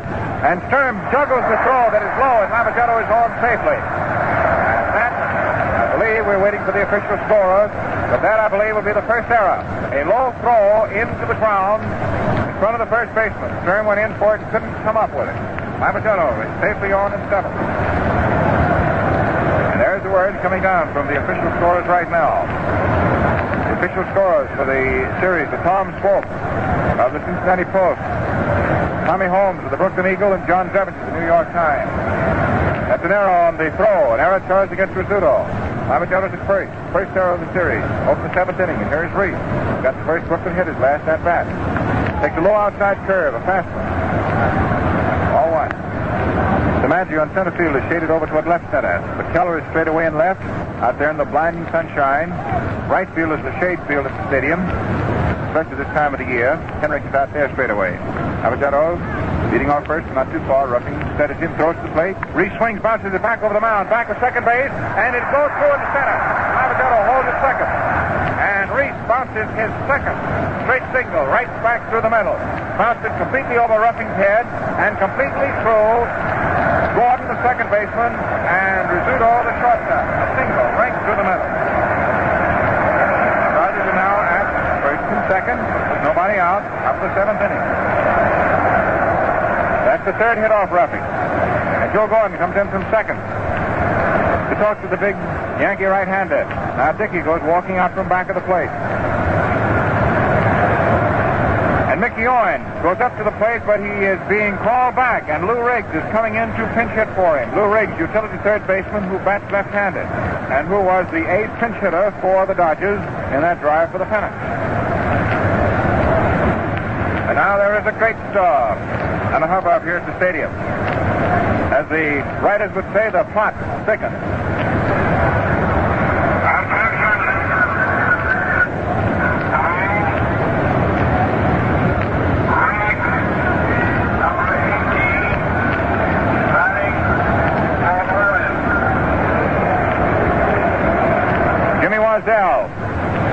Has selected a couple of sticks and moves out into the batter's ring for the batter waiting on deck, apparently to hit for Casey.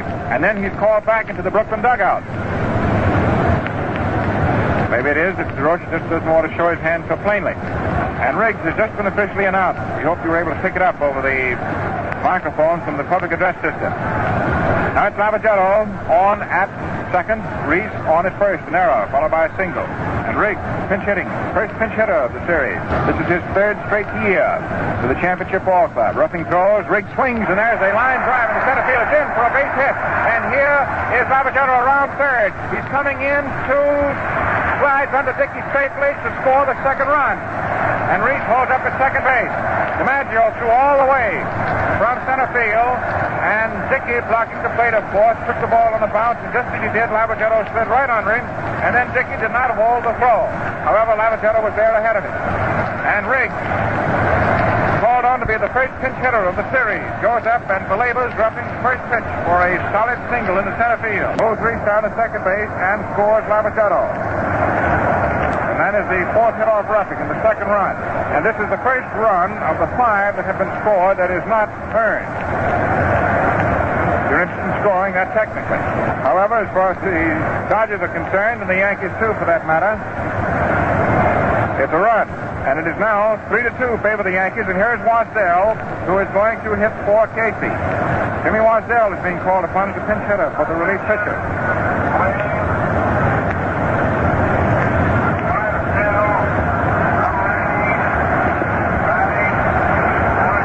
Wasdell is being announced over the public address system.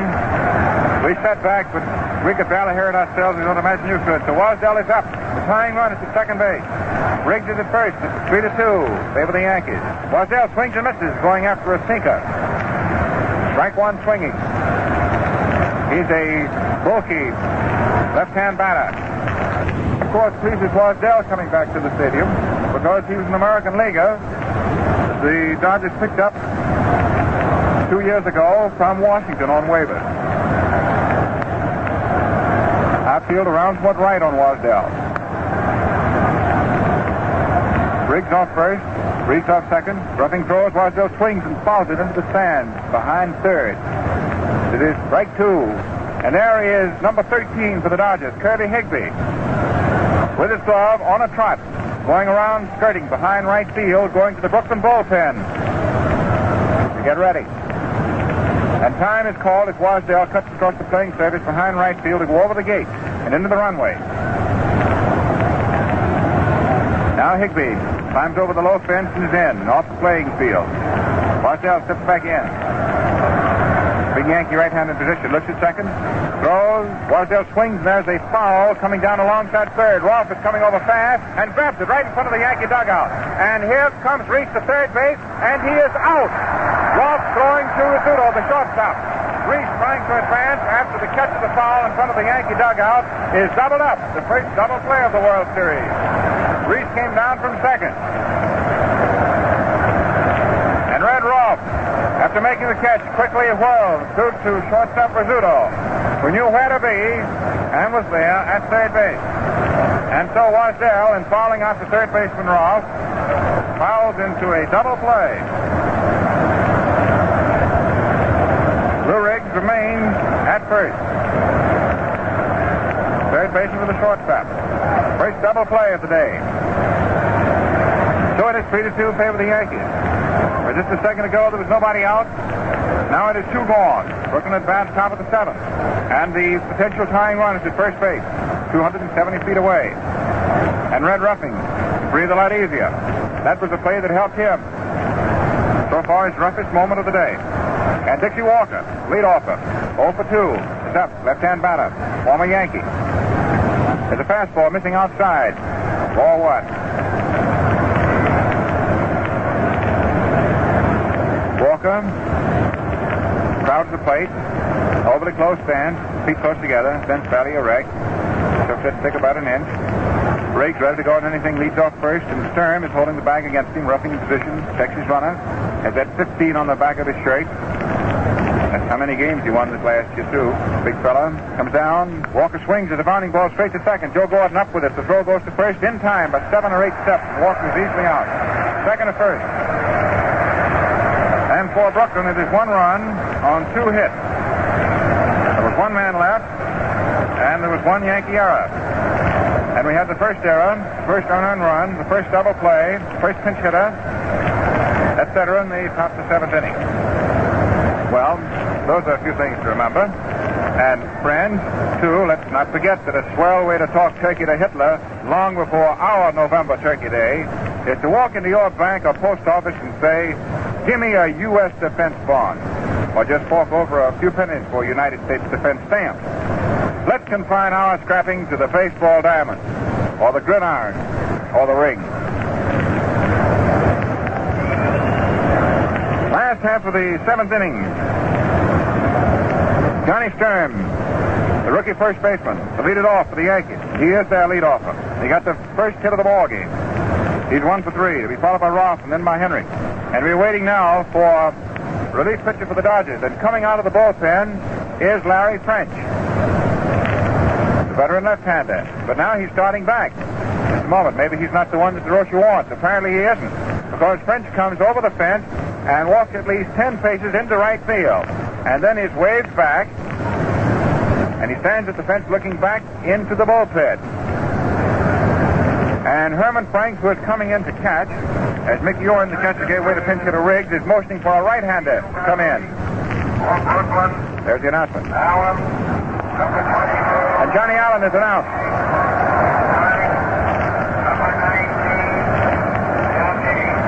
Well, here's a great deal of drama.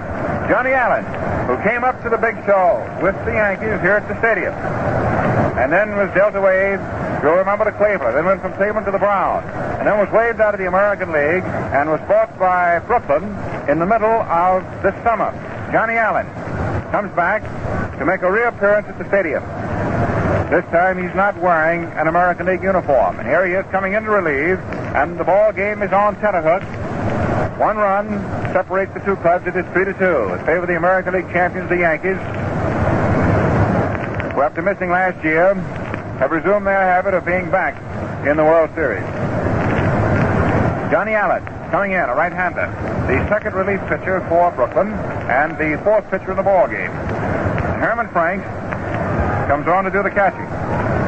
So it is Franks catching for Brooklyn and hitting 8 in the batting order. And Johnny Allen coming on to relieve and pitch to leadoffer Sturm. Last half of the 7th. Allen has just gotten to the mound right now. Stocky-ish, broad-shouldered right-hander, throws sidearm. Johnny Allen. You could write a book about the things that happened to Johnny Allen in the American League. So it is with just that thought that we ask you to let your memory go spinning backwards over the years as we try and give you this radio picture on another of the great Gillette sporting broadcasts of this sidearm veteran right-hander returning to the stadium. The Yankees waiting to hit Johnny Sturm, the leadoff and first baseman, then Rolfe, then Henry. And if any one of those three gets on and stays on, the fellow who hit in more consecutive ball games than anybody in the history of the Major League. You know his name so well that I'll just pay him the compliment of not even mentioning it. We couldn't miss on that one. So Harry Sturm, left-hand batter. And as the Yankees come in now for the last of the 7th, they're still retaining a lead of 1 run. It is now 3-2. So the matter is seesawed ever since Gordon began it with a home run in the 2nd inning. Johnny Allen stretches, makes his first pitch a fastball that swung on and missed. Strike 1. Sturm got the first hit, single to left field in the 1st inning. Then the 3rd, he bounced out the first base to the pitcher. Then in the 5th, he was out second to first. So he's 1 for 3. Starting the Yankees' 4th go-around. Outfield shaded toward right. And Sturm is hit right on the outside of the right hip. The pitch was thrown right into him, sidearm, and apparently he couldn't move. He just stood right there and took it. Sturm could move no more from that pitch that came and hit him on the outside of his right hip than Nova in the closing seconds of that 6th round could move when Lewis finally maneuvered him into position. Sort of a case of, should we say, fixed hypnotism. So that's the first hit batter. Johnny Sturm on at first. Here's Red Ruffing. Singles. Last time up. He's 1 for 3. Hit into a forced play. 1st inning. Struck out in the 3rd. Single to center the 5th. Left-hand batter. Lavagetto's in on the inside grass, inside of 3rd. Suspicious of a bunt. Camilli holding first. The infield halfway up around 2nd. And Rolfe sets the bunt, bluffs it, and takes the pitch high outside. Ball 1. And when that pitch was made, Allen came tearing down off the mound, slanting over toward the 3rd baseline. Camilli came straight in from first base, and Lavagetto came running at top speed from 3rd. Second baseman Herman, 12 for 1st, and shortstop Reese made a dash for 2nd. That's the way an infield works in a bunt situation. The way it has to work. Outfield toward right. Rolfe crouches, takes on the outside. There goes Sturm. There's the throw from Franks. Sturm is out. There's the first attempt for a steal, and it is cut down. And that was, in addition, a pitch out to Rolfe. Allen pitched on the outside, way wide for ball 2. And Frank stepping to his left to get his throw free away from a left-hand batter. Threw right through, and on the third base side of second base to the shortstop, Reese, who took it and had the tag waiting for third. So it is now 1 out. That was 2-6 if you're scoring. The catcher to the shortstop. Nobody on. Last of the 7th, 3-2. Favor the Yankees in this first game of what promises to be an all-time high for an interesting World Series. Allen pitches 2-0 and misses with a fastball outside. 3-0. He gave the impression of trying to just flip that pitch through. Get back even with a hitter. But he missed. Now he's behind. 3-0. Lavagetto right off third, the right side of the infield bank. There's a call strike. That situation, an automatic strike. Laid through there, 3-1. A magnificent day. It's an even prettier day because everyone was walking around on eggshells for fear that it would rain today. That was a probable forecast yesterday. Ross crowding the plate. Leans right over it. One of baseball's most intelligent players. Ross also is one of the players in baseball most gifted with the ability to talk about baseball, to talk about his teammates, to talk about his players. I wouldn't be at all surprised to see Red Ruffing when his playing days are all through. Wind up here in a booth. Bob, hope you and I are still around. Allen pitches. On the outside, ball 4. And Ruff waits him out, gets his pass. That is the 7th base on balls in the struggle. It's the 4th one that has been given the Yankees. Now Ruff. The late base runners on at first. 1 out, last of the 7th. The Yankees ahead 3-2, and here is Tommy Henricks. The name is pronounced as though the final letter is a K, although it's spelled Henrich. Henricks was really pounding that ball last year for the Yankees. Slashing those home runs the last couple of months. Wound up with 31. He was hitting home runs at a faster clip than anybody else in the ball club the last month of the year. The third baseman, a couple of extra steps wide. It's Henricks. First baseman holding the bag against the runner. Second baseman halfway over between first and second. Shortstop, a couple of steps in toward the bag. Outfield deep, round toward right. Allen throws. There goes Rolfe. Henricks swings. There's a fly ball to left field. Medwick comes in. Under it, makes the catch, and Rolfe goes dancing back to first base. That was a low fly with the hit and run on. Rolfe was on his way with the playful motion of Allen's right arm. Has to go back. Now to 2 gone. And here's DiMaggio. And you can literally feel the excitement here among, well, my guess is approximately 70,000. Certainly, they said that would be capacity. And I don't see an empty seat, so approximately 70,000. You can feel their thoughts and emotions practically lift you up as DiMaggio steps in there. Very quietly and calmly spreads those feet, sets them, then brings that lumber back into ready position. Deep over his right shoulder, tucks it behind the back of his neck. Rolfe ready to go on anything, leads off first. 2 out. There's the pitch. Swung on and fouled right back off the catcher's mask. Turns back to the stand. Strike 1. In this present World Series, when new balls are put in play, the umpire gives them either to the catcher or throws them directly to the pitcher.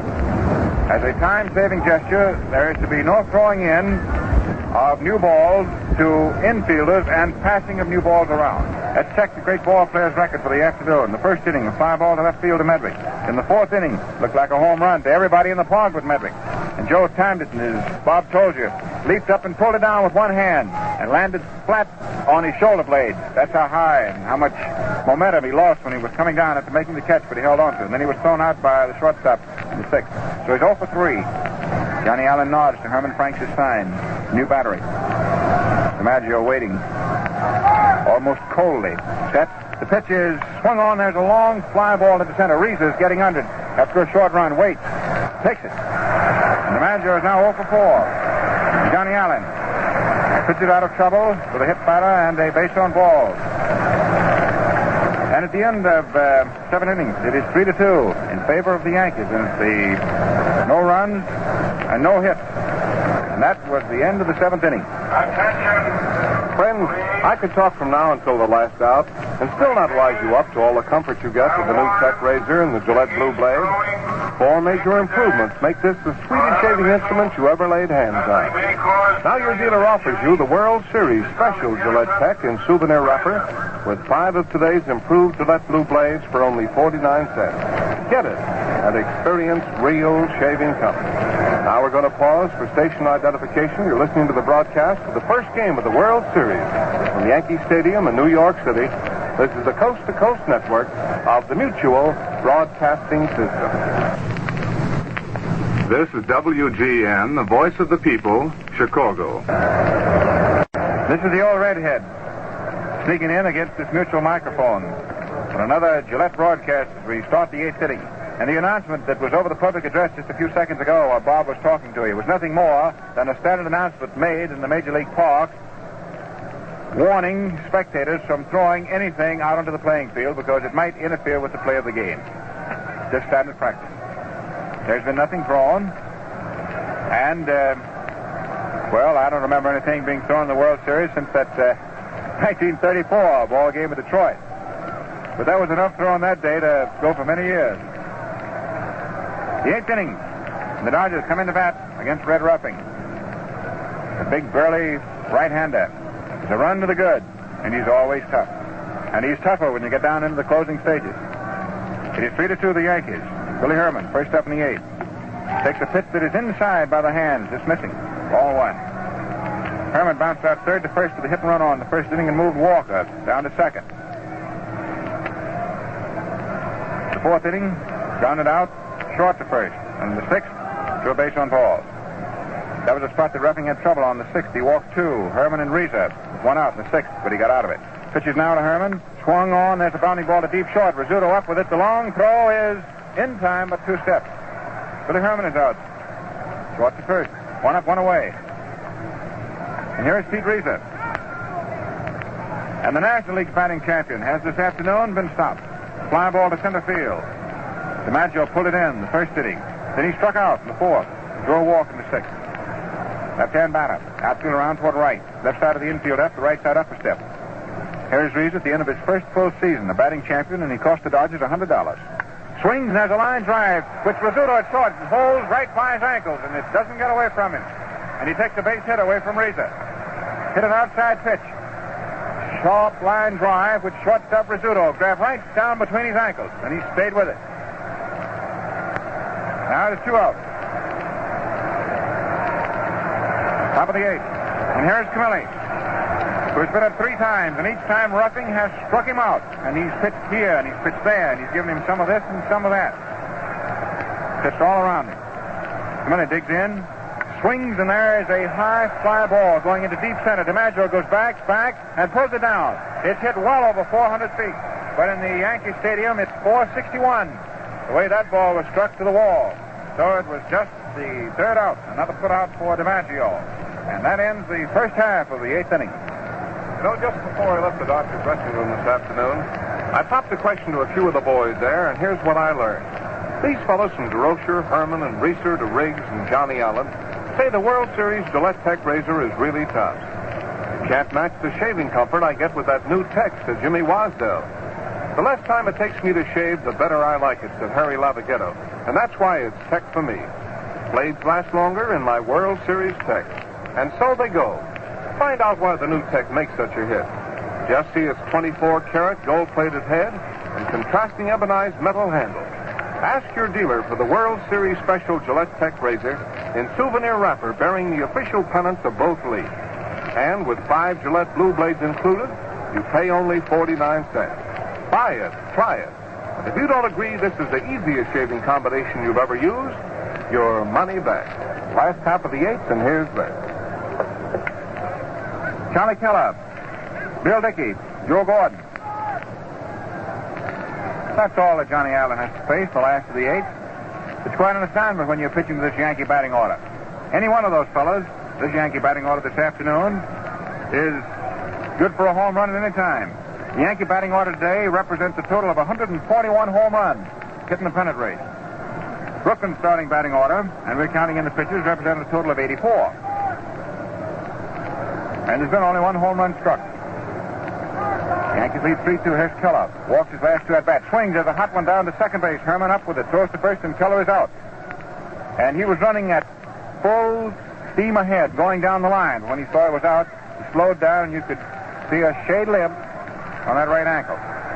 So Keller bounces out on the first pitch, the last of the eighth inning. And here's Dickey, his last two at bats, double and a single. Two very important blows in building up the Yankees' second and third runs.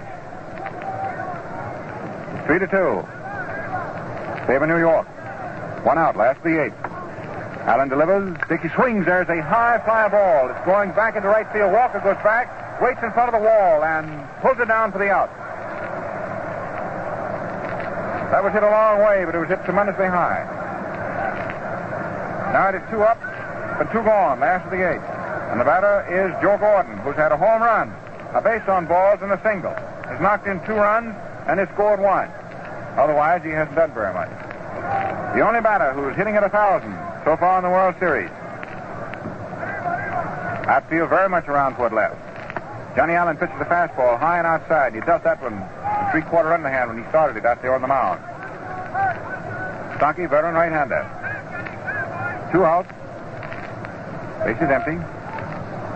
Gordon takes a low curve that hits the ground. Ball 2. They play Gordon more as a pull hitter than any batter on either batting order is being played today. Billy Herman, the second baseman, for example, is straight behind second. Camilli is about 3 steps wider than usual at first. Allen throws sidearm. Fastball low inside the knees for ball 3.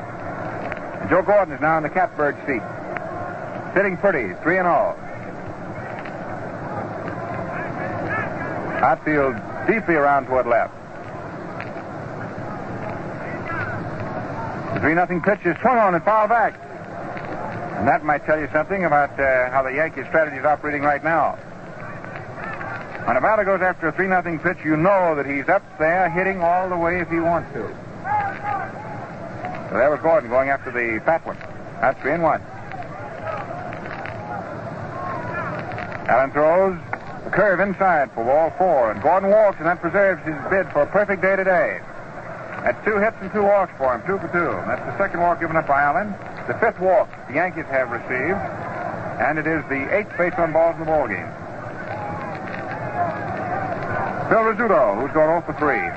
Fly ball to left in the second inning. Bounced that second to first in the 4th. And in the 6th inning, hit a fly ball to center.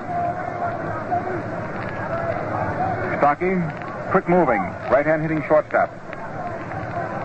There goes Gordon on the first pitch. There's a bounding ball hit to second base with a hit and run on. The throws over to first, and Rizzuto is out. And so far, it's been, I guess you'd typify this ball game as a hit-and-run ball game. Both sides are going full tilt offensively. It is 3 runs, 6 hits, 1 error for the Yankees. It is 1 run, 2 runs, 4 hits, and no errors for the Dodgers. 3-2 in favor of the Yankees at the end of 8 innings.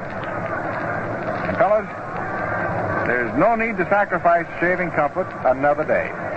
Just get yourself one of those Gillette Tech razors and see just how easy shaving can be. And here are some figures that have just been phoned down. The attendance today, 68,540. And the receipts, that's the cash in the till, the amount that was laid on the barrelhead to see this, $265,396.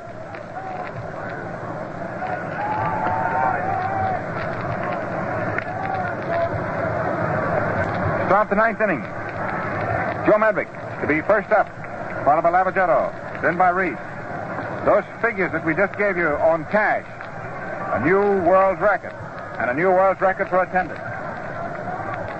And I'm certain there's no way of measuring it, but I think there's a new world's record for interest in this very important sporting event, which is a very important part of the nation's life. The Gillette Safety Razor Company is very happy to bring you a description of it. It is 3-2. Favor the Yankees as they take the field to try and make this run stand up and get them off winging with the all-important first game of the 41 Classic. It's the 9th inning. Joe Medwick has gone 0 for 3. Struck out the second inning. Fly ball to center in the fifth. Hit into a fourth play in the sixth. Right-hand batter crouches. Ruffing pitches a fastball low and outside for ball one. Charlie Dresden coaching back to third. Red Carden back to first. Grosser just coaches the first 2 innings. That's sort of a superstition with him. Then he retires and Carden takes over each game. Medwick swings. There's a slow trickle down toward third. Ruffing off the mound. Has to pick it up. The play is not in time. And Medwick has crossed first base by the time the throw gets to first. It's a scratch single. Medwick overswung, trickled it. A squib hit halfway to third base, which pitcher Ruffing himself could get to before Roth, the third baseman, who was deep, to come in to pick up. And the Dodgers, with Medwick's single toward third, have the tying run reach first base. Nobody out. Open the ninth inning. That's the fifth Brooklyn hit. It is the 11th hit of the ball game. Here's Lavagetto, who's gone 0 for 3, but who got on in the seventh inning on Rizzuto's error, the only miscue of the fracas. Lavagetto up. And the Yankees, of course, have their infield arranged, pulled in at third and first, and arrayed around second to defend against a bunt if the sacrifice is the offensive strategy. The outfield around toward left on Harry. There are a few scattered cries from the stands, but as a general rule, there's a great watchful silence. See now what will happen. Medwick leads off first. Sturm holds. Ruffing throws. Lavagetto swings, and there's a high foul ball almost straight up into the air. There's Dickey. Under it. Has it. And it is one out. Medwick makes a bluff at first base, but he doesn't go more than 2 steps off the bag. Now there's one man out in the top of the ninth inning. Ruffing working with more deliberation than ever. He's taking more time as the time grows shorter for the ball game. 3-2 favor the Yankees. And here is Reese. After flying out to left field in the second inning, he got Brooklyn's first hit after Ruffing had retired 14 straight in the fifth. Then he singled in the seventh. Important factor in Brooklyn's 2-run-making innings. Reese swings. There's a line drive which is going into left center. It's in for a base hit, and Medwick is moved to third. And Reese has his third hit of the series, his third straight, and becomes the first batter from either side of the fence to have 3 safeties. And I would say that if you took a consensus of opinion of fans as to who would be the one Brooklyn hitter who had the least chance of being the batting star for the first game, it probably would have been the kid shortstop. He only hit .228 in the pennant race. Medwick held up at second base after making a bluff at going around second to third. So Medwick is at second. Reese is at first. The single which was hit ahead of the runner coming down from first into left field. So the tying run is at second. 3-2 favor the Yankees. Here's Herman Franks, left-hand batter, stepping in for his first at-bat. One man gone. Outfield around toward right on Franks. Infield up a step. Ruffing throws. Franks swings. There's a ground ball to second. Gordon is up with it. Goes to Rizzuto. One out to throw to first. Is a double play and the ball game's over. And Franks grounds into a quick double play. Second, to short to first. And his Reese slid into second base. Rizzuto, in getting away from the bag and making his throw down to first, hurt himself and lay on the ground for just a moment. But he got the throw away and the ball game is over. And the Yankees get away winging. And Ruffing in trouble in the top of the ninth. Threw a dump ball to Franks. That's what the ball players say about getting a batter to hit one on the ground. And as the ball game was over on the double play, second to short to first, the Yankees win it 3-2. And in the top of the ninth inning, there was no run. As the threat went by the board. 2 hits and only 1 man left. And the DP did it. In fact, a pair of double plays. The one in the 7th and the one in the 9th. I believe that will be the book of the material for those fellows who are going to be reviewing it and looking at it now that it's all over. Well, quite a ball game and quite a fit beginning for a great series. And this is the old redhead bowing out. And in just a moment, Bill Corum will give you a summary of today's game. Friends, now while the rest of us struggle through this crowd, and what a crowd it is, how about you fans making a beeline to the nearest store for the greatest bargain and shaving comfort that ever came down the pike? Remember, while the supply of combination lasts, you can get a tube of Gillette shaving cream, either lather or brushless, absolutely free with the purchase of 10 sweet-shaving Gillette Blue Blades for only 49 cents. And men, that's just the price of the blades alone. You don't pay a cent for the shaving cream. So hurry to your dealers and get your supply of these money-saving combinations right away. All right, here's our good friend, Bill Corm. Come in, Bill, and tell them how the ball game looked to you. Well, there's so many highlights, Bob, in this ball game that I hardly know where to start. But, of course, the real thing was Ruffing's masterly pitching. He just pitched like the great champion he is. That was his 7th series game, of which he's won 6. So you know he's a pitcher. He's getting a little older, but he's a veteran. He's a master. A real right-hander and a real ball player. He comes from out in the coal country out around Illinois, Nokomis, I believe, Jim Bottomley's town. And when he was a youngster, there was a mine accident in which he lost 4 toes on 1 foot. But, of course, he doesn't pitch with his foot. He was pitching with that good right arm and with his heart and with everything he had this afternoon, and he richly deserved a win. As Red has probably told you, our Bob Davis was the losing pitcher. He didn't do badly. It was a tough ball game, right down to that beautiful double play that wound it up. And nobody could get more than 1 run, of course, in any 1 inning. That's the kind of teams they are. I was particularly pleased with Reese's play. He just is a grand little shortstop. I thought he would be in this series. He hit the ball hard. Another highlight, of course, was DiMaggio failing to hit, but he will hit. He's a great hitter. And Camilli's, the 2 siege guns, in fact, being pretty helpless. Camilli just couldn't get his bat on the ball the first 3 times up there. Struck out 3 times without even raising a foul, I believe. And then, of course, hit that long ball to DiMaggio on his last trip. But those fellows are hitters. It's Camilli's trick. He either drives it miles or he misses it entirely. He misses it a long way. And DiMaggio the same way. Dickey, battery mate for Ruffing through so many of these tense and thrilling series games, was just a standout ball player he is. He's got ice water in his veins, and in that 9th inning when it looked like Ruffing might be going to slip a little bit, Medwick's beautiful bunt down there that took the Yankees by surprise, he dashed back and grabbed the foul, and Medwick buffed, but he wasn't buffing Dickey. Dickey didn't even look at him because he knows that Joe is not as fast as he used to be and wasn't going to try to go on that.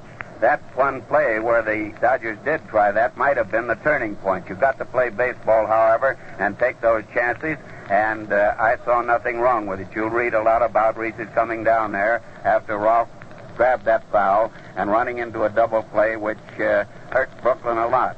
But I believe that, in my judgment, which is only my own personal feeling, that that's the way to play the game. They wanted to get that run over there. You got to play for the tie first before you can win, and Reese wasn't out by much. Rizzuto redeemed himself incidentally on that play because he was the one who put Big Ruffing into that trouble. And then right after that, both he and Gordon ran into each other, but not the ball on Reese's single over second base. Either one could have got in front of it, but neither did, and it went through. And it looked like the Dodgers might come roaring along as they so often do in those late innings. But today, Mr. Ruffing was the kingpin. The Yankees were, as always, a great team. It's going to be this kind of a series right down to the wire. I haven't any question about it. I thought DeRocher's judgment was excellent in the use of his pitchers. Casey looked wonderful. Allen looked all right, a little bit shaky. Hit Sturm on the leg with that ball, and it was really hit, too. Johnny was pretty well knocked around by that one, but of course it was unintentional, as everybody understands. And those things happen in all ball games and World Series games as well.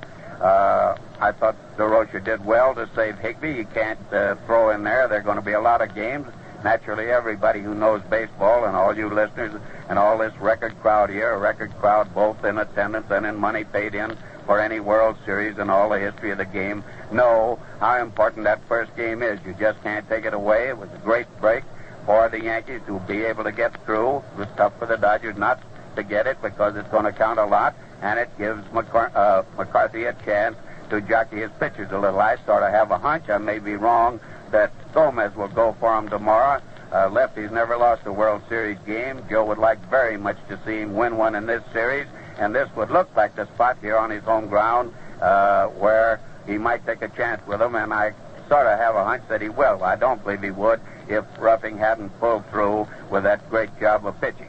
Of course, with DeRocher, he might have led with his ace, and there'll also be plenty of second-guessing about that. That's one of the privileges and prerogative of baseball fans and writers and radio announcers, too, to second-guess a little bit. That's just part of the game. And Leo may be criticized, but I think that the pitching was so good, there was no big uprising, never a time most of the runs scored with 2 out, where you could say, well, anybody might pitch that way, Wyatt or anybody else. I assume now that he will have to come back in there with Wyatt, a great pitcher, and that's just my guess of the pitchers for tomorrow. Gomez against Wyatt may turn out to be 2 other fellows from Buffalo. I don't know, but that's the way I sort of figure it'll break. And all the play, the Dodgers, as I said before up here when I was here before the game started, I didn't believe that Reese or Rizzuto or any of these freshman players were going to show any jitters, and they certainly didn't show any jitters. I mean, Rizzuto's error was just one of those errors that shortstops make, and the ball getting through there, just skipping over second base. As I said, both Gordon and Rizzuto might have got it, but it's the kind of a play that comes up all the time, and nobody was jittery. It wasn't the fact that the kid was scared or that Gordon pulled a bad play, because he didn't. And that was the big chance for the Dodgers. The Yanks had the game all the way unless Brooklyn could break through, and they couldn't. And I have the summaries here that they sent up from downstairs. They don't agree with mine, but I'll give them to you. It's 3-6-1 and 2-8-0, they said, but I have it 3-6-1 and 2-6-1, and that's what Red has, and I believe that's correct. However, they just phoned from downstairs, and sometimes those things take a little while to settle with official scores. But when you do get the official count, I think you will see 3 runs for the Yankees, 6 hits and 1 error, 2 runs for the Dodgers, 6 hits and 1 error. And the crowd, as Red probably told you, or Bob, I'm not up here, during the broadcast. I'm down in the press box, but it was 68,540, a record, $265,396 paid in, a record, a perfect baseball day, a perfect beginning, no complaint at the umpires, no squabbling on the field. Only once Mcgowan turned and said something to somebody on the Yankee bench, just as a gift. I'd say Fletcher, because he's their leading jockey. And he waved to him and said, pipe down, and I'm sure he did pipe down, and that's the way the ball game went.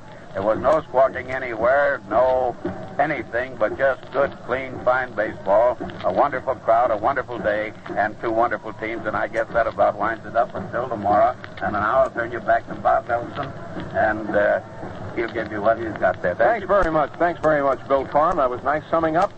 Fans, people are streaming out now through the various exits here at Yankee Stadium. You can hear some music right down under our mutual booth here as one of those make-up bands is walking by, 5 or 6 pieces. But that's all there is. There's one thing certain, however, and that is if the weatherman gives us a good day here tomorrow, you'll be at your radio, we'll be here at these microphones, and Gillette will bring you another wonderful ball game.